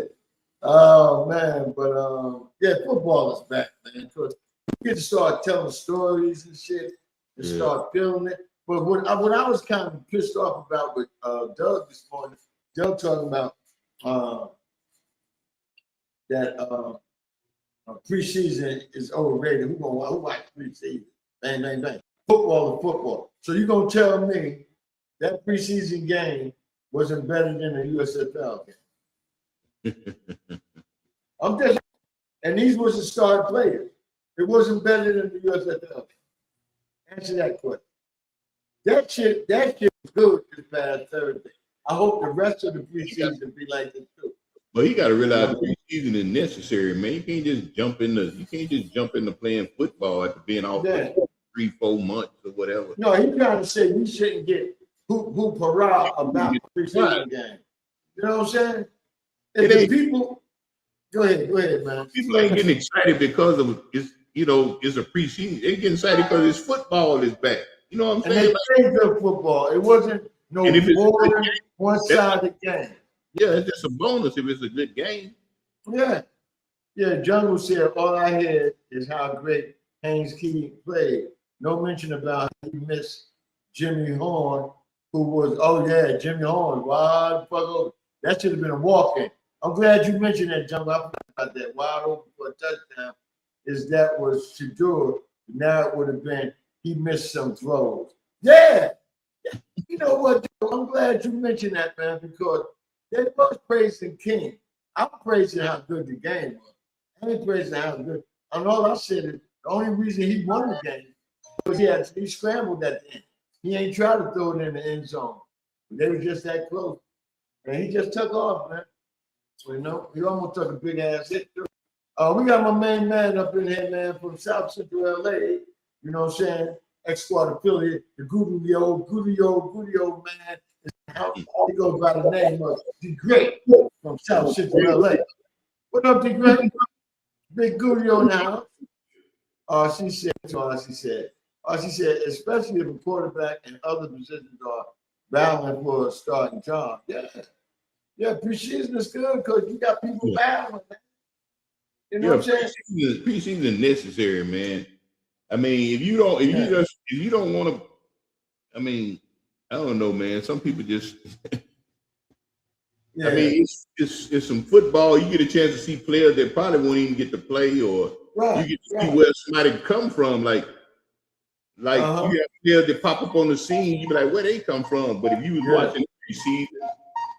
watching preseason, you would have known where this person came from. Right. There you go. And then another thing, your team may need a player that other team cut. You'd be like, shit, he'll be good over here. You know what I'm saying? You know, so yeah, it's just good to watch it, man. I try to. And then football is football. Like the USFL, no knock against them. I mean, you had some good players, but I mean, coming to the NFL, you consider great. Even though this is your first year going there, you consider great of the greatest people that you see out to get drafted. You know what I'm saying? Because a lot of people don't get drafted. Now, I want to mention one more thing about football and coach, even though we may talk about some more, man. Okay. I'm getting sick and tired of this narrative that Dion is going to be done with Colorado. He ain't no coach. He ain't this. He ain't that. The man was a motherfucking Hall of Famer in football. He was a baseball player. If he took it more serious, he could have been playing both of them and probably could retire from both of them. Mm-hmm. You know, he just that baseball. He just took a look. When he started winning the Super Bowl with Dallas and San Francisco, you know, he kind of like slid away from baseball. Dion was a threat. Dion was a 30 to 40 steal a year, man. Mm-hmm. Dion could have been a 300 hitter because he could slap the ball all field. You know what I'm saying? Yeah. But he wasn't looking, but he wanted to use his speed, you know? So for people to say that this is going to be it for one. Colorado ain't never had this much money. Colorado tuition, as far as people coming to school, all nationality, is higher than ever been. You know what I'm saying? People is loving one another in Boulder, Colorado. Dion is picking players from the city of Denver, because Colorado never used to get players from Denver. Get local. They got from other parts of Colorado, never Denver. And they make a lot of money. Yeah. And if it wasn't for a couple of plays here and there, and then after hearing that Sherman never taught the quarterback Juju, they started quarterback that he never taught us how to read defense. I heard that. You know what I'm saying? Yeah. So why is all these motherfuckers making comments about Dion gone, or George Tech gonna blow him out, or this and that and that? Man, stop that bullshit. I could have been in the chat room for an hour arguing with the same dumb motherfucker. You know what I'm saying? Yeah. All you gotta do is listen to all the people that follow the team in Kent. Listen to their reports. You'll know what's going on in Colorado. Stop guessing. Stop listening to Stephen A. and Fox Sports and all these other fucking national programming telling you how fucked up he's gonna be, but they don't like him. Yeah. You know what I'm saying? They don't like him. Hey, Chief, I got some work coming in, bro. Oh, okay. I might have cut it short, man. Okay, you had anything to say before you leave? No, man, I just look forward to the show getting back up, man, and then of course me and you would be talking all week, getting things together. Yeah. Anybody just come on, have some fantasy fun with us this year, y'all. Anybody? Right.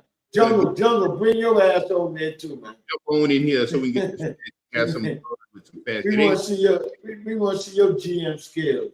Bring your ass on over there. We got DJ Legends in the building. You know that one, Chief? Oh yeah, DJ Legend, yeah. Radio. That's either his lady or him. But he's a radio disc jockey for WBLS back in New York. What's up, Legend? Just kind of put it out there, Chief, throughout the show, man. See how many people you can get with the fantasy. Right.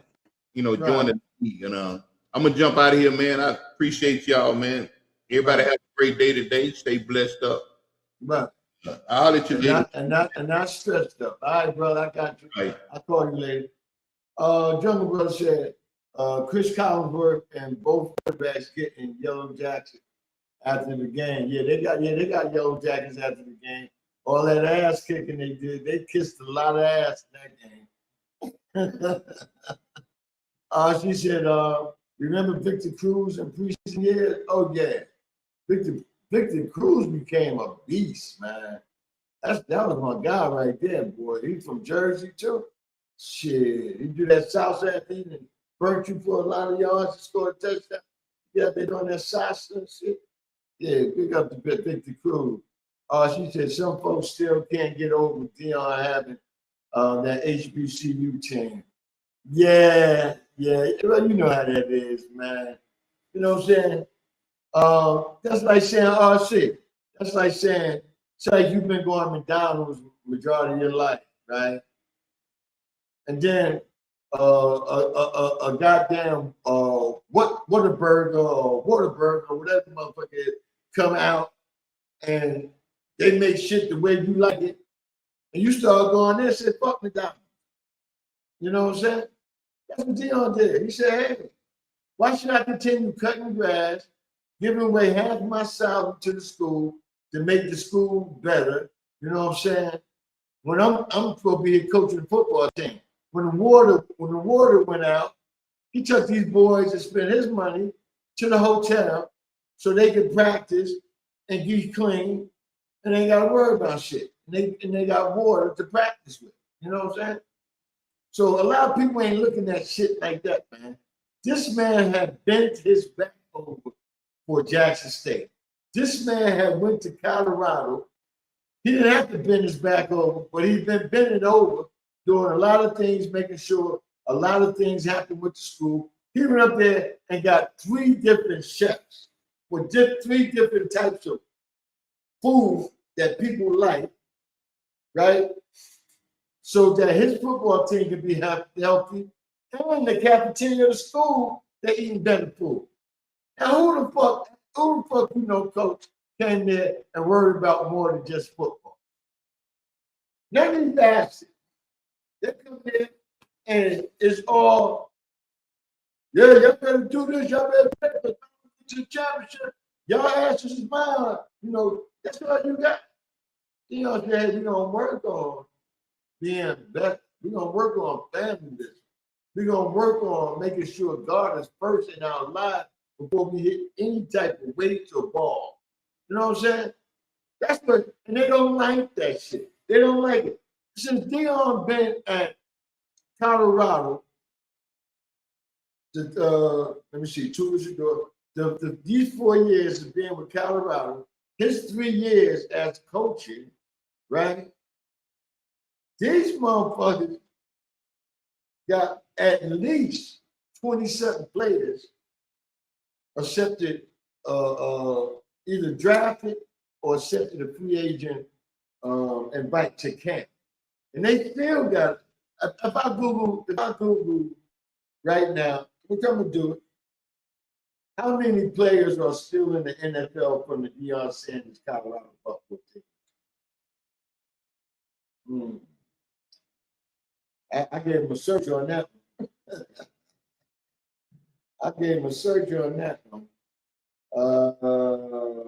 Let me see. Okay, they said 12. 12 players are still with teams. I know one is on the Giants right now trying to make the team. You know what I'm saying? So my thing to them, and then a lot of players, they didn't draft, or a lot of players, they probably didn't keep on teams because the league wanted to show that he don't know how to coach. And for another black man to say Dion don't know how to coach, when since his kids was little toddlers, he been training them how to play ball since then. They went through Little League because Dion used to bring 3 teams here to Georgia to play the 3 different age groups here in Georgia. You know what I'm saying? Different teams. They just had little tournaments, he said. He used to bring his team from Texas, right? His teams all won championships, his son. At every level, they won championships, even in high school. You know what I'm saying? And for people to say he don't know how to coach, he was the coach. He was the coach. So what the fuck is y'all saying, really? And then for him to go to another school, Shador was committed to the University of Florida Atlantic, right? With coach used to coach Florida State, the brother, Willie Truitt, something like that. I can't remember his name. Somebody put in the chat. He was going to go quarterback for him. But when his father took Jackson State job, he said, I'm going with my father. Because that's what he knew, right? And now he's going to the NFL, right? I don't need my father to coach me no more. He done taught me so much. Other pro quarterbacks then came to our property or different places I was working out and showed me a lot. All I got to do is use my own brain now, soak in everything I know, and take the starting job at Cleveland. You know what I'm saying? So y'all need to cut that bullshit out, man. You know, that's the problem right now. Then y'all always talking about, and then they always talking about, the Gentile this, the Norbit this, the cracker this, or whatever. You know what I'm saying? But at the same time, goddamn, you're down and down. You know what I'm saying? You talk about them down and us, but you down and down. What the fuck? You can down them and they can't? What the fucking problem? Jungle said when Coach Prime started coaching at Jackson State, there was no NIL deal. If you transfer, you had to sit out a year. Now they flipped the rules and using it to steal all his good players. Yeah. Good point. Jump on fire today. You on fire today? Yeah. DJ Legend, what up, my brother, once again. Jungle said, I ain't playing fantasy football no more. I'm tired. God damn you. You made so much money, you had to be tired. Stop! DJ Legend said, I think Darren Woodson should have gotten in the Hall of Fame before any of those inductees. They just inducted Woodson, had 3 Super Bowl rings. I know he was disgusted. Oh, yeah, him and a bunch of other motherfuckers, Legend. And the thing about it, I supposed to have Darren Woodson on my show. I think I lost the girl number that I was supposed to get in touch with, supposed to be. But hold up, see, that's another thing about women. And I mentioned them early in the show. She in charge. This woman is his man. She in charge.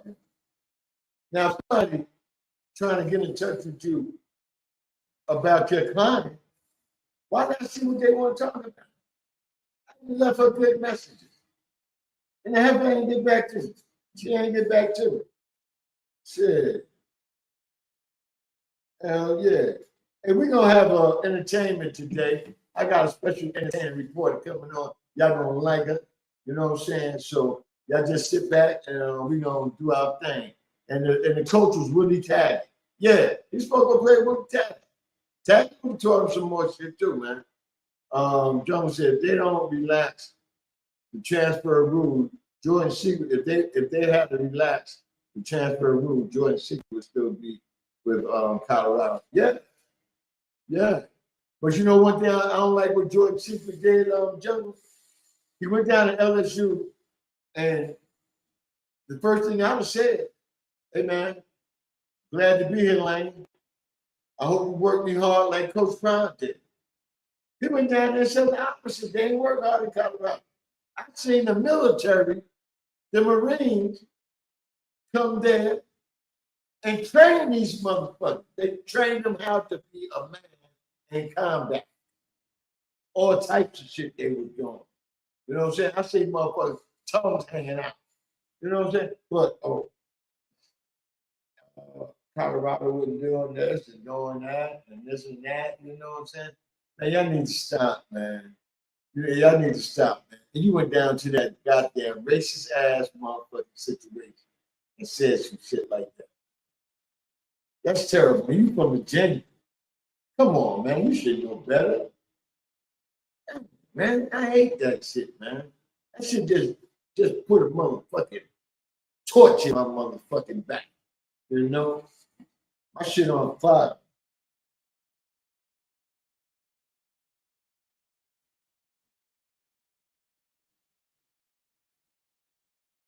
Oh. Hey, why y'all didn't tell me sometime my video was freezing off on me?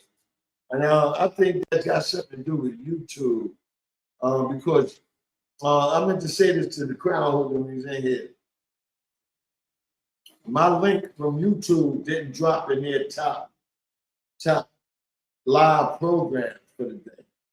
You had to go to our setting in YouTube to see the live. You know what I'm saying? But it's not stopping. I don't think it's stopping people from pulling the link up.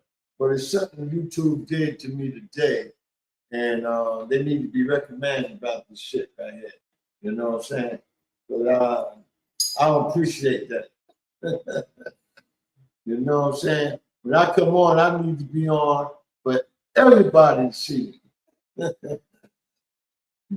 Yeah, I need to see everybody. You know what I'm saying? These motherfuckers said, let me see something. Let me see something. Let me see something. I ain't going nowhere. Okay, I got this message. I'm trying to see where the fuck that's at. Check the break.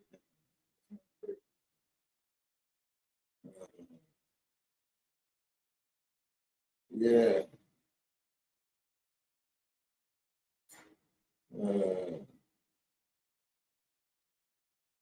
Man, I ain't got time for that. Y'all do some shit. That's all good. Jungle said Jordan Secret sold his soul going to LSU. He burnt bridges with Coach Prime, who has many connections in the league. That's what I say too. See what I'm saying? You think those Gentiles can blackball you? Coach Prime can do the same thing. Say, hey, he's a hoagie eating motherfucker. He only want to practice when it's close to game time. You know what I'm saying? He can put some salt and dirt and whatever you trying to serve to get to the NFL. He can do that and make you look bad. But he not gonna do that because he like the kid. DJ Legend said, "You two ain't no joke." Go for this never. Yeah, they ain't no joke, but I ain't no joke either. So whenever you fucking up, you two, I'm gonna let you know. Hey, you fucking up, baby. You're fucking up. But you know what? Also, I'm kind of looking. Well, I'm waiting for the insurance company to get back.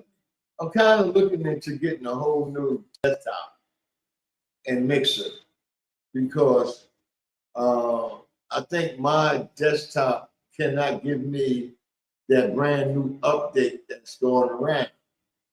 You know, so it could be on my behalf too. You know, we'll know tomorrow night when we do the show tomorrow night. I bet you any amount of money thing's gonna be 100% better. I guarantee you that. You know, plus the crowd gonna start the show from his end, so I would never know. But this is from my end right here, so it could be that. You know, it could be a couple of things, but you know, no one money. That's why I came on this beginning of the show saying, "Devil working this morning, baby," and that's why I just do my thing, man, regardless, because it's a podcast. But no, we got a new word that was developed for this network. Rewind. This is a showcase.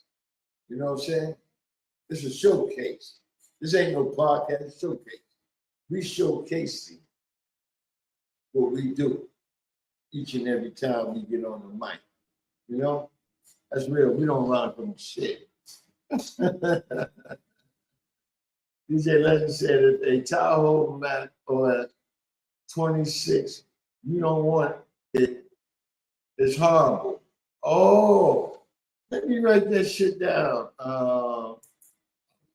DJ, well, see, when I go to get me one, I'm going with an IT person. You know what I'm saying? I'm going IT person, so I'm gonna make sure I get what's ever good for what I do. You know, and I'm gonna make sure that when I come on from now on, ain't no type of problem going on. You know, that's real.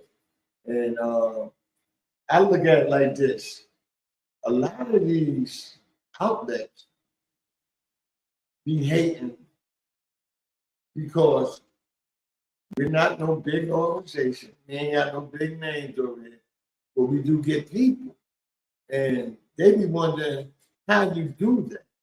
You know, I'm like this. You just tell people what you're about and what you're gonna do. You put some titles up there.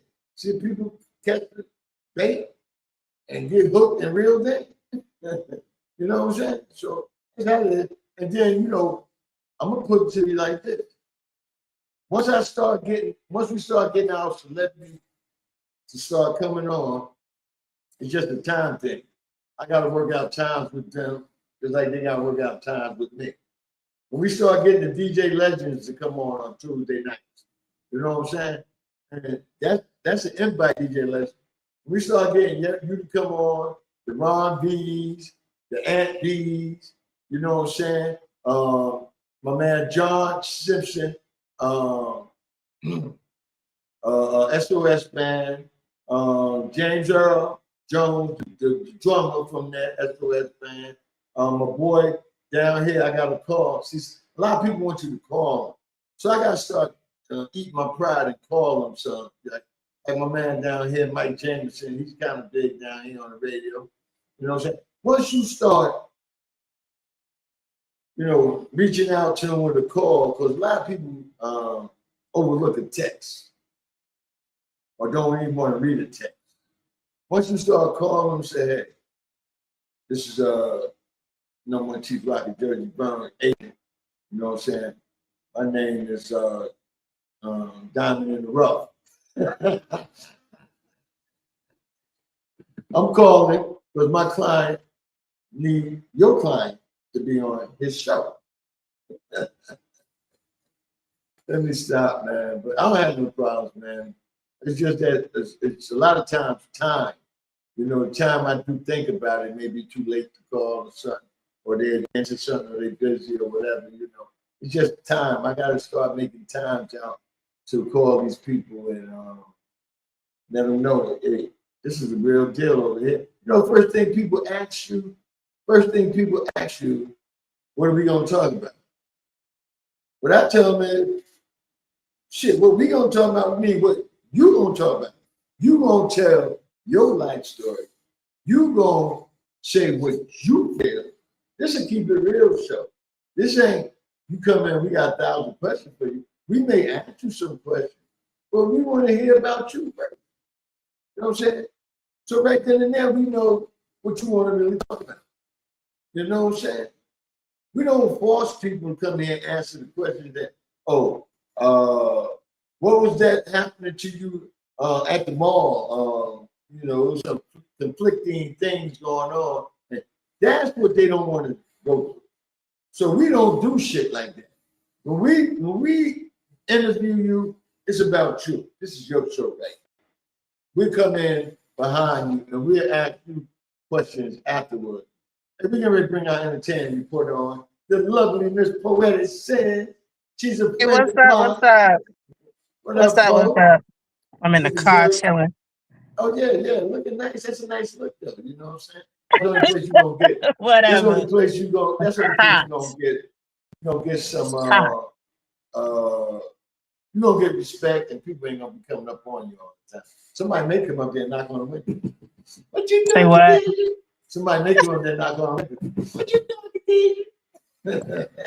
They can mind their damn business and worrying me today. Yeah. They can mind their damn business for all I care. Well, everybody, the reason I brought Poetic Sins on, because once in a while we're gonna try to get him to come on this 12 o'clock hour and do that entertainment report for us. You know what I'm saying? So in the world of entertainment, Miss Poetic Sins, what you got out there for us that's a little juicy? But you just asked me to come on at 12. You didn't tell me all this. Don't have me come out there looking crazy. You just said, hey, are you free at 12? I didn't come on no reports. I ain't got nothing for you. Ask me a question, I'll answer. But you didn't tell me none of that. What's going on? What's going on? Put you on blast. What's going on in Carolina in entertainment mind? I know the Carolina Panthers, they played their pregame. They won. Like I said, I don't count the preseason. DJ Legend said, hi, what's up? What's going on with you? Looking good.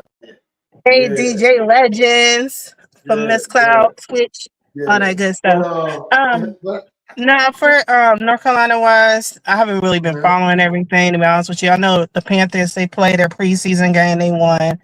I don't go too much based on preseason. I wait till their first 3 games of the real season, and then I kind of can judge how they going to be. Hopefully, they'll be good. So I got good high hopes for them this year. What else? I don't know what else is going on. I know college football is starting to bag. I haven't really been following it. I'm a Tar Heel fan.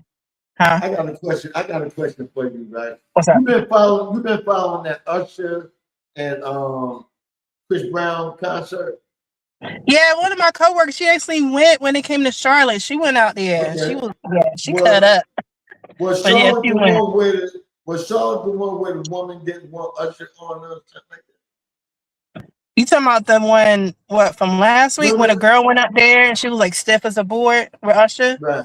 You talking about that? Right. What about it? Where was it? Was it in North Carolina or somewhere else? No, that was somewhere else. Because my coworker would have said something. But no, it wasn't in Carolina, but still, I'm like, you pay all that money to be front row, know you look good. You gonna get pointed out because you look good. And then you're gonna sit there stiff as the board because you want to be there for Chris Brown. Girl, you stupid. You look stupid all over the world. Go ahead, look stupid. Cause I mean, Usher. Yeah. I'm like, come on, I came out there for Chris Brown. You knew Usher was picking you out.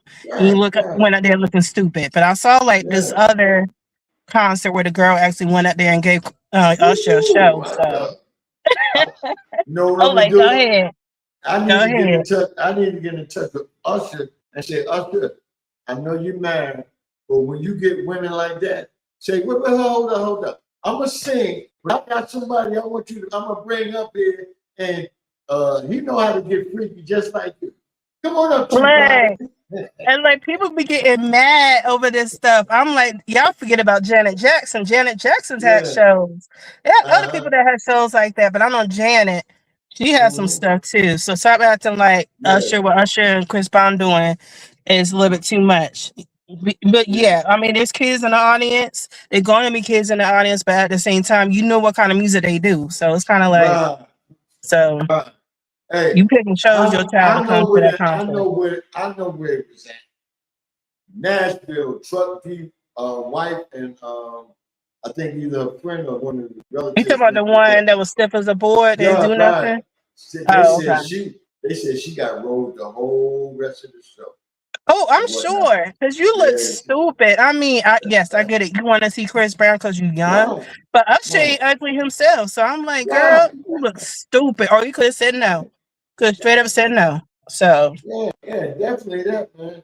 I mean, it's entertainment, baby. You know what I'm saying? If you could have just act like it was Chris Brown. You know what I'm saying? Right. Right, because you knew you was going out there for Usher, so you look stupid on your own part. Somebody I only want to come for Chris Brown. I'm like, well, look, you look dumb. You look even dumber for even saying that you just came out there for Chris Brown. No, your 5 minutes of fame was over, and it was not good fame at all. You just look stupid. You look super stupid. Chris Brown probably in the back said, "Oh, you could never come up with me. So go sit your ass back down." Yeah, but no, her dumb self knew what she was doing. She knew what she was doing and got what she deserved. That's all I'm gonna say about it. Paul, how you feel about Rock getting killed?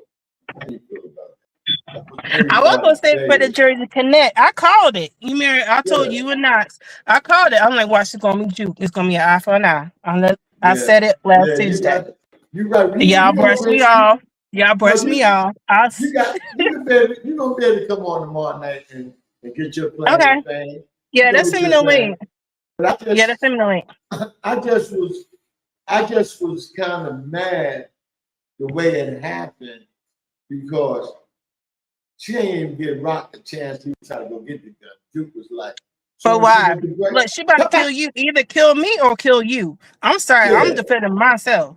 No, you gonna have to die. You about to kill me, and I'm like, no. After bullshit that can you marry her and Juke? I mean, she loved Juke, but her and Juke were not close like that. You know, over the past couple of seasons, they kind of separate ways. But I know. But if you remember, Juke is her father's daughter. You know, Juke is her dad's daughter. So you remember a couple of times he was like, "Oh," and she was like, "Dad, you know I'm like you. You're my father. So some of your blood is in me." So you know when she found out her dad died and who did it, all she saw was red, just like just like when Marvin heard about Lulu, about his brother Lou. He saw red, and once he found out it was Kanan, lucky Juke showed up when she did, because Kanan would have been dead. Kanan would have been straight up dead. And he got fucked up for that, and that's what he deserved. He got fucked up, and he deserved to get fucked up. You killed your uncle. And you knew Marvin was looking for blood. And Rock was dumb about trying to protect Kanan all this time. Like even she was about to take the deal, try to give Kanan immunity. I'm like, you should have gave Juke, because Juke just lost her dad. So for her to sit down and try to look up for Kanan and then not look up for Juke, I was a little pissed with that too, because I'm like, that's supposed to be like your daughter, you know what I mean? And then what's the other part? And then when Juke went to Flossie, you made in that letter, Juke mentioned, Flossie, you're the only one my dad said you can trust. So that's another reason why Juke probably was like, no, I ain't gonna fuck with Rock. Because her dad already said, like, just trust Flossie. So, Right. but yeah, That was big, man. That was you're. definitely big. I don't know. That's me breaking up or you. Oh, Somebody breaking okay. up. I don't know. If it's me or you. You hear me? You hear me now? You hear me? Yeah, I can hear you now because I know your Okay. video was going in and out. So, but your Oh, sound was good, but your video I been going in and out. don't know because it's not. I can't see it doing that on my end, but I think that got something to do with YouTube, But we gonna get through it and Could whatnot. be. But next, whenever you can Could come be. back on a Monday morning, let me know and we'll work on some things that night that we're gonna talk about. But I just wanted to bring Your y'all sound ladies breaking all the along. way up. I don't know if it's on my end or what. So if you can't hear me, I'm sorry, but I usually scrambling. I hear you good. Say that again. I said I hear you real good. I can't hear you. You can hear me good. I can't hear you at all. Well, I can't hear you at all. I tell you what, Pope. I thank you for coming on. We had this problem straight the next time, but okay. I thank you for coming on, and we'll talk tomorrow night. All right.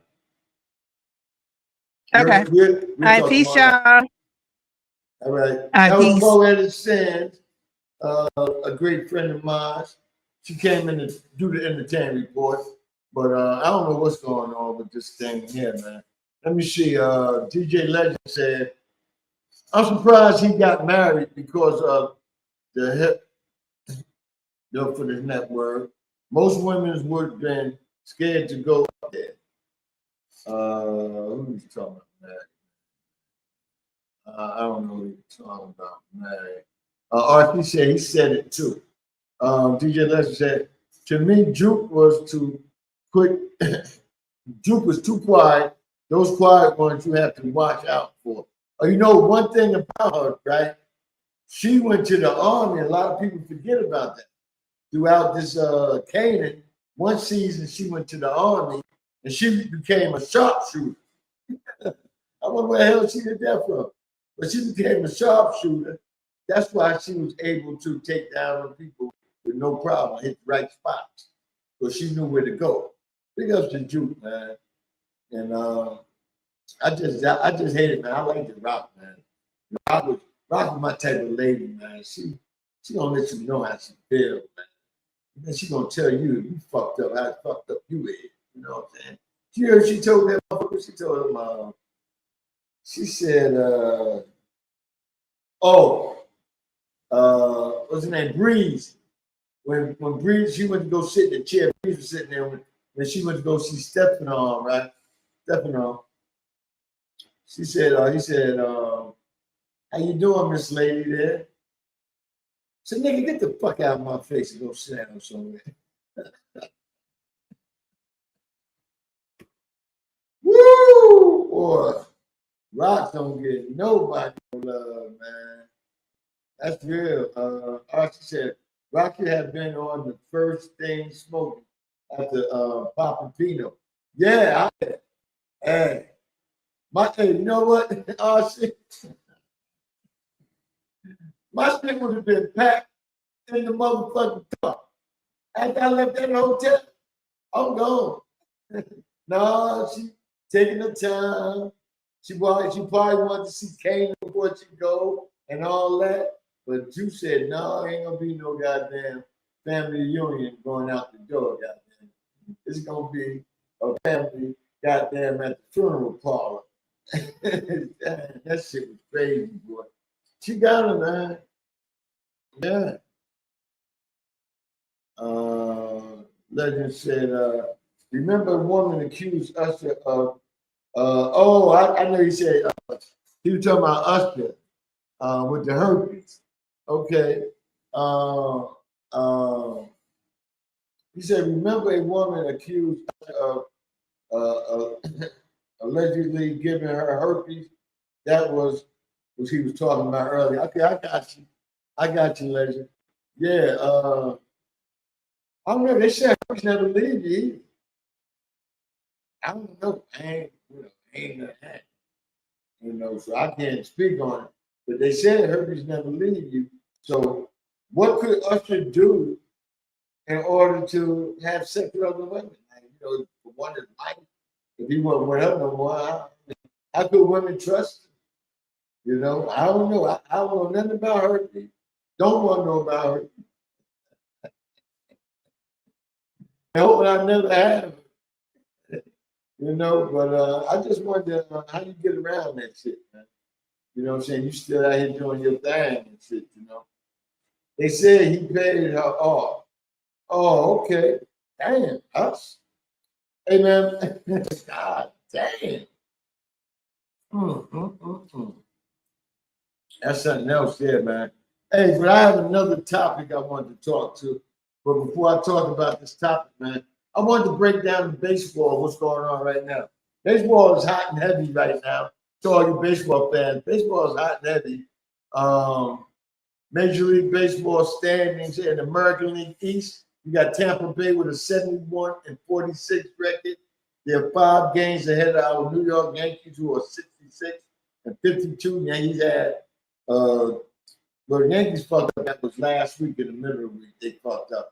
But they had a 2-1 record this weekend with the Braves. Yeah, Atlanta motherfucking Braves. The Yankees won the series. 2 games. See how I'm looking at the window. Yankees won the series 2-1. And big up the Yankees, man. Yankees made some moves that could help them down the stretch by picking up 2 guys that can hit the ball and also play a little defense, you know. Playing in a crowd like the Yankee fans sometimes can make you nervous. So I think this first couple of games with the Yankees, they was a little nervous, but one hit a home run to make a difference, even though they ended up losing that game. And then the other one, he made a couple of hustle plays within himself. But the main man that came to the Yankees that's going to do just Dylan, we got a brother playing shortstop. He's maybe half and half like Derek Jeter, but he still got a lot of brother features. He got that little afro, and he got that beige skin. So he's definitely a brother. But his name is George Lombard. And George is an excellent shortstop. I seen him making plays that the 4 shortstop they tried to use this year wasn't making. You know what I'm saying? And he also got 2 home runs, a couple of key hits. Big ups to George, man. I hope he keeps doing his thing. I hope you can take him to the World Series like Jeter did, his first full season of playing. But this is not your full season. So maybe that'll be next year, but we're not trying to go by what time gave us. We're going by what's happening now. You know, Chicago White Sox is in the Central. They're 61-56, 3.5 games up on Detroit. And Houston is holding down the fort in the West at 60-59. That's a sorry-ass division. Because your first place team is 1 game over 500. Imagine what the rest is. And Texas is behind them a half a game out. In the National League, the National League East, you got Atlanta Braves 71-41, 8 games ahead of the second place team, the Philadelphia Phillies. You got Milwaukee 74-44, 5.5 game lead over the Chicago Cubs. And then you got the Dodgers, who does not have the best record in baseball no more. They've been on a losing streak. They lost 5, 6 in a row now. They are 70-46 with a 7.5 game lead over Arizona, which is another weak division. That's why I understand how they say the American League is weak. You got a lot of weak teams in the National League too. So either you say these are the bunch of strong teams in both divisions, and this is what's going to make it good in the playoffs. Or either you just leave that one division is weak and other. Because I done seen American League team, the Boston Red Sox, sweep the Dodgers, right? The Dodgers just got beat up just now by whoever they was playing. So, I mean, you cannot come in here and say that one division is weaker than the other division. It don't go like that, you know. Let me see, jumping down a little text up here. Chief, I'm hearing the owners going to lock the players out for 2027. They want a salary cap. Players saying, hell no. What's your thought about a salary cap for baseball? If it ain't broke, don't fix it. Baseball been doing good for all these decades and centuries with no salary cap. Why bring one? Because the NFL got one. Everybody loves the NFL, but everybody don't love when your player not getting the type of money he deserves because of the salary cap, right? NBA, salary cap. You know, they even got a new thing, a second level shit. You know what I'm saying? So, I mean, it's all about the best players going where they want to play. Excuse me, y'all. The best players going where they want to play at, and get the money too. You know what I'm saying? So if you can't budget this thing out, I remember the 49ers when they had the ball was running, managing and owning the team, right? Man, their salary cap stayed intact. 49ers made the playoff every year. They was running shit back then. They was getting good players, but they knew how to do the salary cap. They knew how to budget that thing out, make it work. That's what the Dodgers doing now. The Dodgers doing a little different, where they got the biggest, highest paid player with the most money, deferring his money throughout the years on his contract he got, so that they can get players every season for a nice, what they want, good players. They don't have to get the lower tier players. What I'm mad about my team, the New York Yankees, is our general manager go get second tier players and say, "Oh, I got it fixed. It's fixed. It's working." Yeah, it may work now, but is you gonna win off that shit? You know what I'm saying? Why we can't never go get the first tier players like George used to do? And people tired of you saying George, well, fuck it. George was the man. George made that team go. If they could have had the heart that they played with and won all them championships after George died, then when George was there doing that, then you would have seen. It's just that at that time, George got some players that was maybe 1 or 2 years beyond their time. That's why he couldn't do it back then. And the main reason people speak on it is because of Don Manley. What? Don Manley, a legendary white boy, played first base. You know, had a bat. That's one thing. He had a bat that was a bat. But he didn't get the World Series. This last year playing, they got knocked out in the wild card game of the playoff where they should have won. Ken Griffey Jr. and the boys took them out. So things like that happen. You know, things like that happen. DJ Legend said, I remember the Dallas Cowboys and the 49ers ruled the NFL with money before the salary cap existed. Go for this network. Yeah, I mean, even when the salary cap was here, Legend, they knew how to work contracts in. They knew what good player could go get that'll match what they got and make the contract work. And then sometimes people was deferring money too. They just knew how to do it. That's why they was winning. You know, but one thing about it, the Giants won 4 times back then too, and they didn't have salary cap problem. They had probably 1 or 2, 3 players on the team making big money. It wasn't now like how you got at least 10 to 12 players on the team making some good money.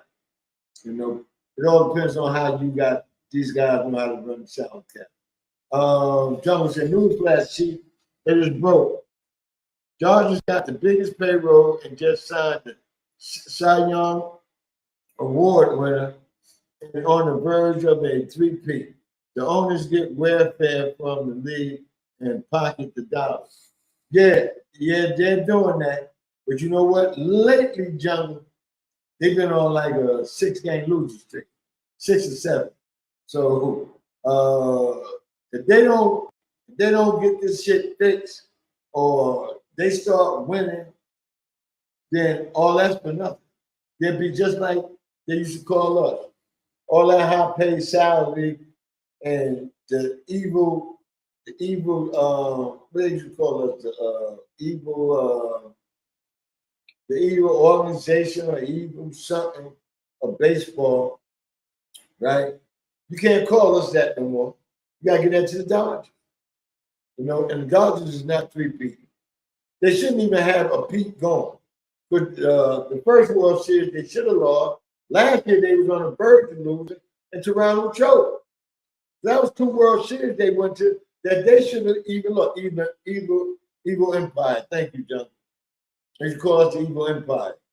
Like we were Star Wars or some shit. Yeah, but the Dodgers 2 World Series. First game 1 against the Yankees should have been a loss. I blame it on my manager. You gonna bring in a starting pitcher that just came back and you throw him in the bullpen that don't know how to pitch up the bullpen. You gonna throw him in there. He gave up the go-ahead home run, and we could have won the fucking game. And then we end up losing. Then our center fielder dropped a ball in center field. He ain't never hardly ever dropped. I ain't never seen Judge drop a ball in my life since he been playing. And I'm older now. You know what I'm saying? He dropped the ball game 5. We probably should have won or could have won. So it was situations in that series.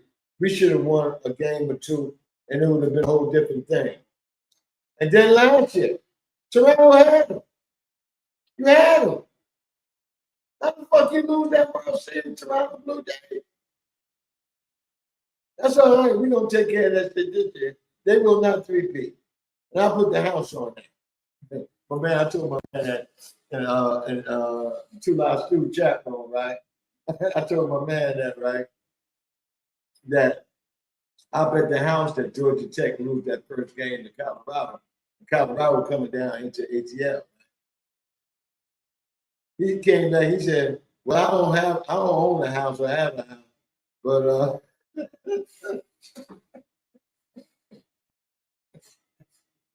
he said, Georgia Tech gonna whip the shit out of Colorado.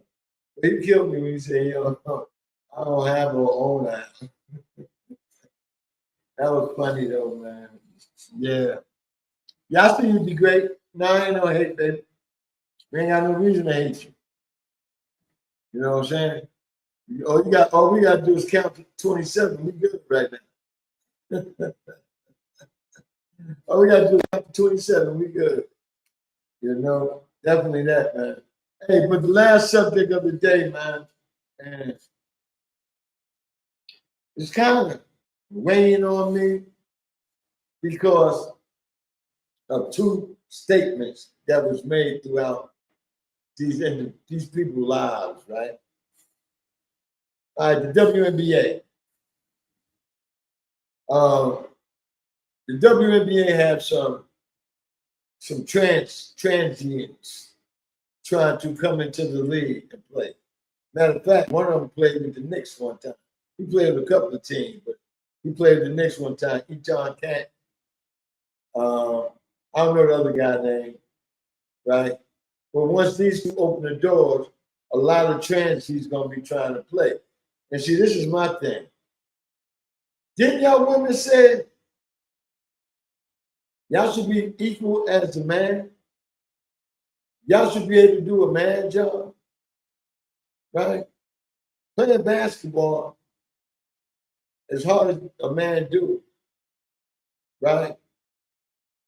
You said that you on equal landings with that. You know, everything should be equal. Okay. Now, why, when you got 2 females, why when you got 2 shims that change their sex life? If this is an equal white world and opportunity, why can't they come and join your league and play? I understand they're hard men. They should be NBA players. But y'all say y'all up for the tax. But now people are complaining about how you gonna let these men play the women. The women think they're harder than us anyway. So what's the problem? You got motherfucking women walking around, their pants hanging down like a lot of you do. You know what I'm saying? For what? Baby, you're not sexy. I don't want to see your ass.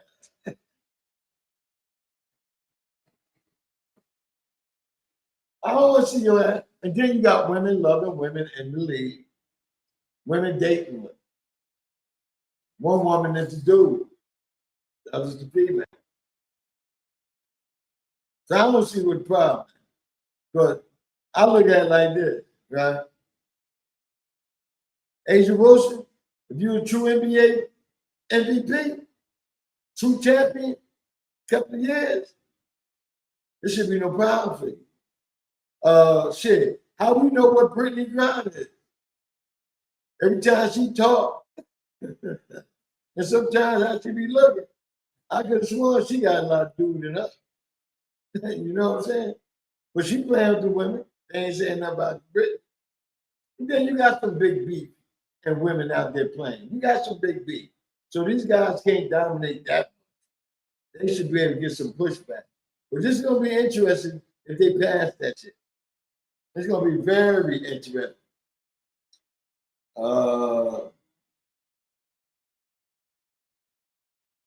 Okay, yeah, I like this one. This is what I was talking about as far as the 49ers and Cowboys back in the days, how they used to do their style of catch, but not like the Dodgers did this shit. Dodgers signed Otani for $700 million. That's what the Mets should have did with Soho, because he's showing us thinking it up. He like a Soho, $700 million out getting the Yankees, but only paying him $2 million a year. That's why baseball headed to a strike. Yeah, and the reason they paying him $2 million a year, so they was able to sign the other 2 Japanese players plus a couple of American players that they like, and they put on their team.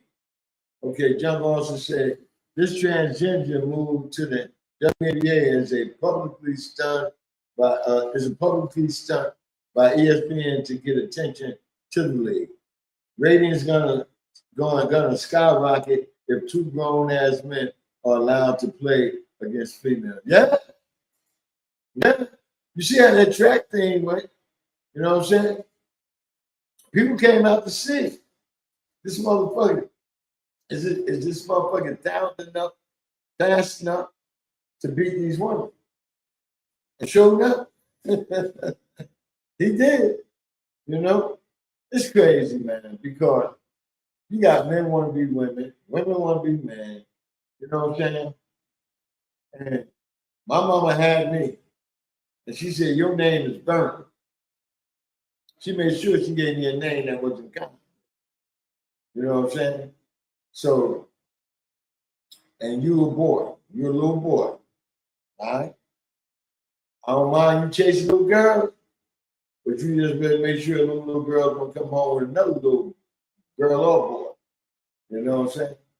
So, I mean, that's how I came. I ain't thinking about all this shit going on now. There's a lot of shit going on. That's real talk, man. Because the alphabet community, they're about to grow up, man. They're about to grow up, blow up, and be up. Yeah, everything about to happen good for them. You know? They already got their own parade at least twice or 3 times a year in all the states. They got their basketball league now. You know, now you got men want to change to be women so they can be part of it. I wonder if that change because that's what they want to do, or that change because they think these women saw. You know what I'm saying? They get to rub on them all throughout the game and shit and whatnot. I wonder if they when you turn transgender, Benji, right? Do you lose your stake? I want to know, do you lose your stake? When you lose your stake, I can't say they can have them in the post and to be grinding on their ass. I can't say that because if they want to be women, they ain't got to stake. They can't. That's what they get that transgender from. But yeah, that's crazy though, man. Who your Super Bowl pick for this year? I can't stop my tradition of picking my team. So I say the Giants and Houston. I'm gonna go with those Texans. Because if it weren't for their quarterback having a bad, I mean he had a real bad day. It's like his head was somewhere else. They would have went to the Super Bowl.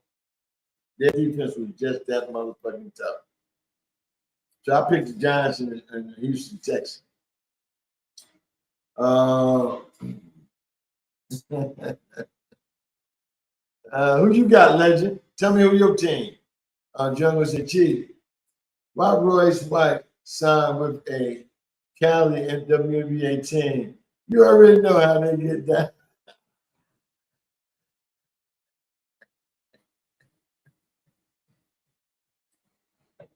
That's why he signed. Chief, this is one of those. Chief, this is one of the dumbest takes you ever made. And what's that? Woman playing with men. Get the fuck out of here. Where are they then? Hold up, Chuck.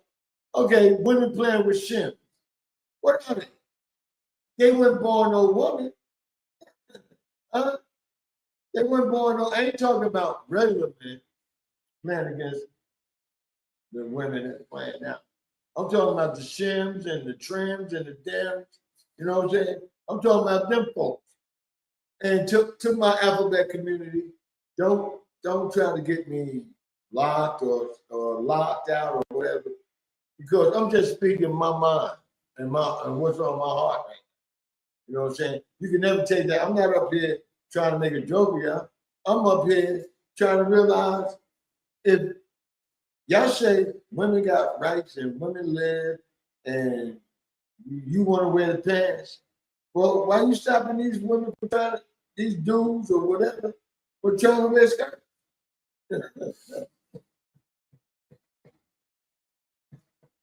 Stop, truck. Stop, truck, dick.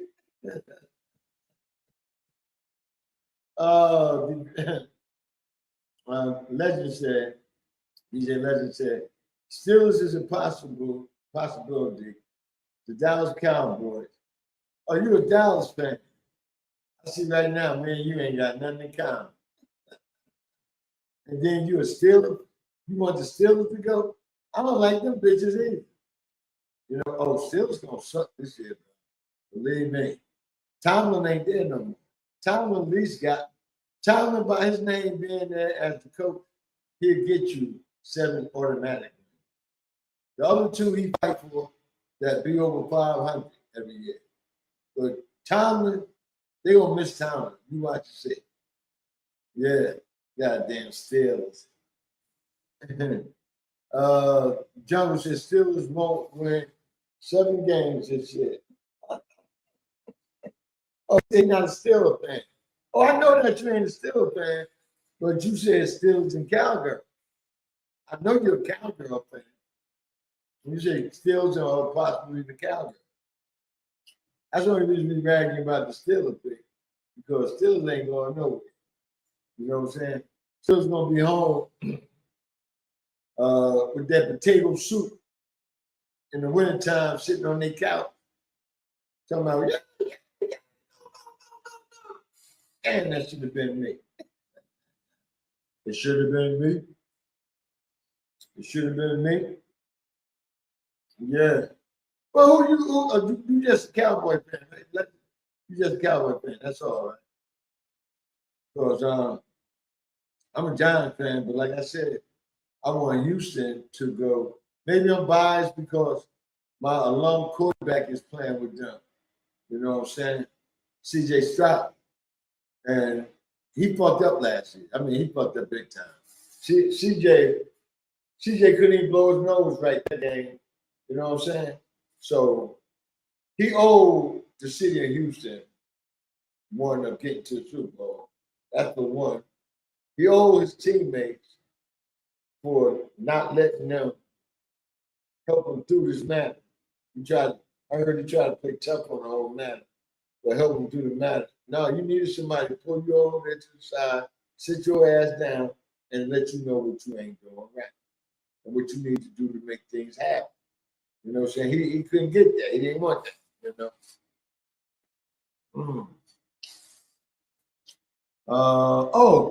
Legend did say he isn't. I am still a fan. Okay. Okay, that's what's up, baby. You're still a fan. Hey, Legend, is you down here in the A? But if you down here in the A, I know a nice spot that Steelers fans hang out at. Matter of fact, I'm going to the first game over there when they play the Falcons. Boy, I can't wait to see them Falcons go down this year. They got somebody picked them to do at least 8 or 9 wins. I can't see it. I just can't see it. That's real talk. Steelers won't be 2 games, or Steelers won't be 2 games against Cincinnati, or they're 2 games against the Ravens. That's 4 losses right now. Yeah, now if you see the whole Steelers schedule, they got 3 of them outside of the division that they're supposed to lose. That's 7 losses right there. That's 7 losses right there. And no telling who they may play, and they may be hurt. I mean, the Steelers may be hurt. They playing somebody that needs that win. And go ahead on and beat you. What you gonna do there? Yeah. DJ Legend said, put on some glasses. I'm a Steelers fan. I seen that. My bad. I told you I'm sorry. You must have went and got a glass of Kool-Aid when I said that. I seen that you're still a fan. But shit, you go around here bragging like you somebody. You go around here bragging like the Steelers the best thing since chopped cheese. Nah, baby. Steelers going down the hill. Going bye, bye, bye. Yeah, they go down the hill, man. Man, it's goddamn Steelers. Legend, he proud of this shit too. Probably got a chest out right there. Yeah. I'm still a fan, man. What talk about? I'm still a fan. Black and yellow, black and yellow, black and yellow, black and yellow, black and yellow. Yeah, boy. Yeah. Yo, Terry Bradshaw ain't walking through that door. Franklin Harris is definitely not walking through that door. Rocky Blythe, Lynn Swan, you know what I'm saying? Star Wars, Jenny Cunningham, Jack Lambert, L.C. Banjo. Ain't none of them bitches walking through that door. So you better take what you got right now and hope they can make the play. Hope y'all get more than 7 wins. I hear you, Legend. Hey, man, each his own, man. They can say that about me, too. I'm a Giant fan, so I know you got a lot of talk right now. You're going to try to discourage me or make me quit the motherfucker. Nah, never that, bro. John said, Chief, speaking of the Steelers, Mike Talon sound real good on Sunday Night Football studio team. He sounded like a natural.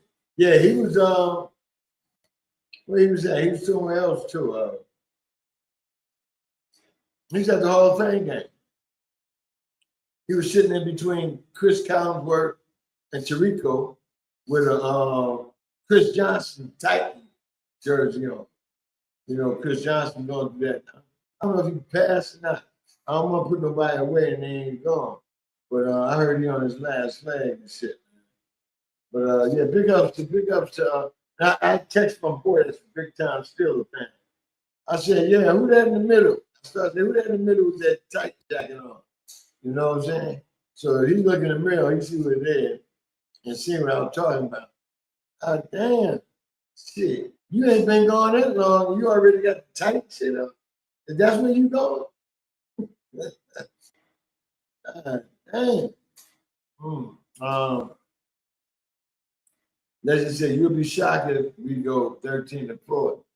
Yeah, I'll be like Fred Staff, Fred Rock.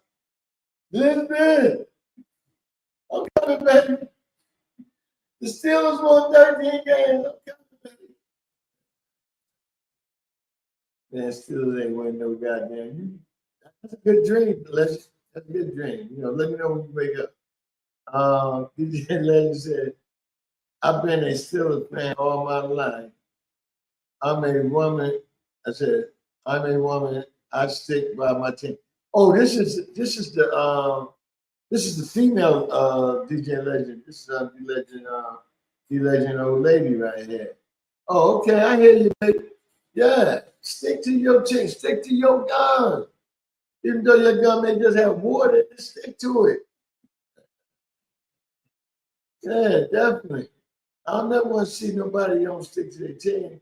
Like last year, I deserted my team for a couple of weeks. But I just had to get a reset, man, because It was hurt me, man. It was hurt me. 56 years, I ain't never seen shit I've seen last year. You know? Yeah. Oh, man. Dun, dun, dun, dun, dun, dun, dun, dun, dun, dun, dun, dun. Yeah, man. But all in all, man, it has been another great Monday show. I thank everybody for coming in, man. I thank everybody for interacting in the chat. That's why I tell people in the background, come in the chat. You can put corrections in here with me. You know what I'm saying? Hey, I love it because I'd rather have the right shit put out there than the wrong shit. You know, people go down all day talking about, yeah, that's what he said. I'm going to take it to the so many mark of it and let you hear this shit too. You know what I'm saying? Without them correcting it.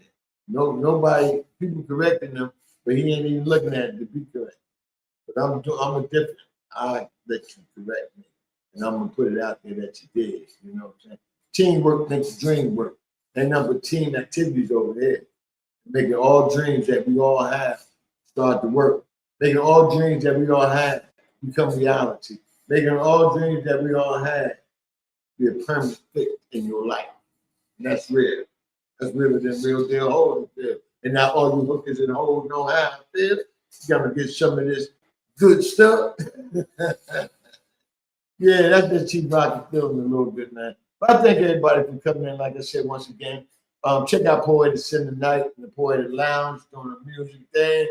You know what I'm saying? It's still the 7th year anniversary this month. The whole month is the 7th year anniversary of this Built for This network. This Built for This radio network outfit. I'll add us and show us some love. You know what I'm saying? Do that. Do that. But like I said, with all that shit and done, man, I'm about to get out of here. I don't know which direction I'm going to. I know I got to pick up at the airport tonight, but I don't know what direction I'm about to head to right now. But, you know, all in all, man, y'all enjoy it. You know, stay safe, stay healthy. You know, believe in God, continue to pray for all others. And remember, I'm the #1 Chief Rocka. Non-stopper. Don't drink no cheap vodka. Let my boys from Brick City tell you about the rest.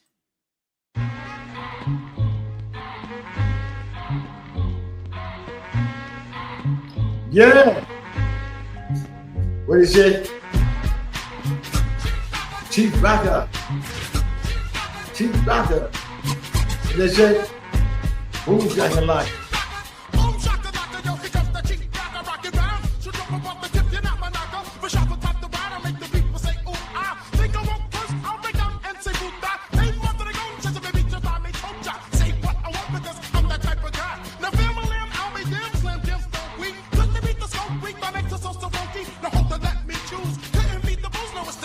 The shoes? It's gotta be the shoes. Cause girlies, they got they stand about the dock. So I say boom, shakalaka, grab the microphone, then rock. To take the truth when on the mic, I'll say anything that sounds good. Like jump and a jump and sound over some